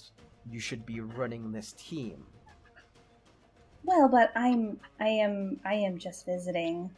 This is not my world. I would not presume to make decisions. But you tread American soil. And that means you have to tread it very carefully. We've had altercations with alien species in the past. Just right I've only now, been here for 2 weeks. a Kryptonian fugitive just tried to drag a city into hell. And if your people... But he did not. If your people find out that you've been here playing superhero and doing a pretty bad job of it and decide to come after Earth as a result, that's going to be on you. I highly consider you think about your allegiances here. Now she's trying to take influence over you, Starfire. You're going to have to roll. Oh no. Okay. What do I add to my 2d6s? It's nothing to Oh, add it's for not this bad. one. 6, 7, 8. I got a 9. Okay. 9. Okay, you get to choose one of these. Clear a condition or mark potential by immediately acting to prove them wrong. Shift one label up and one label down, your choice. Cancel their influence and take +1 forward against them. You get to choose one of those. I'm going to... sorry, can you read the first one again? Clear a condition or mark potential by immediately acting to prove them wrong. Okay, so I'm going to attempt that to get rid of my guilty condition. Yeah, okay, there you go. Yeah, and to prove them wrong, I will say, well, you were not in there, and any choices that I made were actually the poorest choices to have been made, and I should have been listening to our elected leader, which is very American, as I've been told. And yeah. The president does have a few views on your situation. Superboy. Take care. I meant the Man. elected leader of our group, not of the United States, but okay. Okay. Children. She's very tired by this. She has clearly just got done dealing with her own group of dysfunctional children, so she's very, very God. done by all of this. She'll be keeping an eye on all of you, but clearly her attempt to strong arm you this time didn't work. You've clearly proved yourselves at least a little bit. So she packs up, does clean up, and you go on your way. Question. Go ahead. Question before the cleanup. Can we have relationships with NPCs where we have influence over them as Yeah. opposed to them having influence over us? You Okay. I So decided before you get she- influence that. Okay. So before she cleans up, can I do my heroic tradition thing and channel Batman to intimidate her? You can try, yeah. Okay. So let's do that. So let's get her to like get off our case, period. And Dick's just going to like tear her into her. Let me roll. Where's my thing? And unfortunately, I have a -1 to danger, so we'll see how this goes. You've also got +1 though because you got you stood up to her before. Oh, okay. So it cancels out. Neat. I got an 11. Yep. You rip into her as hard as you can. Do you want to say what that looks like? Okay. So I tell her straight up that because I've been such good friends with Batman for so long, I know exactly what Amanda Waller is up to, and she can try and play her petty games to turn us against each other, but we're not listening, and she can get out of our face or clean up this mess. But she's got to pick one. We'll pick one. See you around, kid. She walks off with kind of not bad. She's a little bit impressed by Dick there. She'll keep an eye on that one. So she walks off. Cadmus goes with her. the city's been a little bit of a mess. Some of the distortions of the Phantom Zone have changed things, but already in Jump City, people are looking at it as a new form of modern art. So it's really kind of just become a tourist attraction. You've saved the day of your first time, despite a rocky start, and I guess you'll go out for waffles. That's the end of this one shot. Well done. We did it! Ooh! Yay! Yeah. Waffles for everybody. Waffles. Yay. That was a clusterfuck, though. That was That was pretty great. Oh yeah, that was a very rocky start.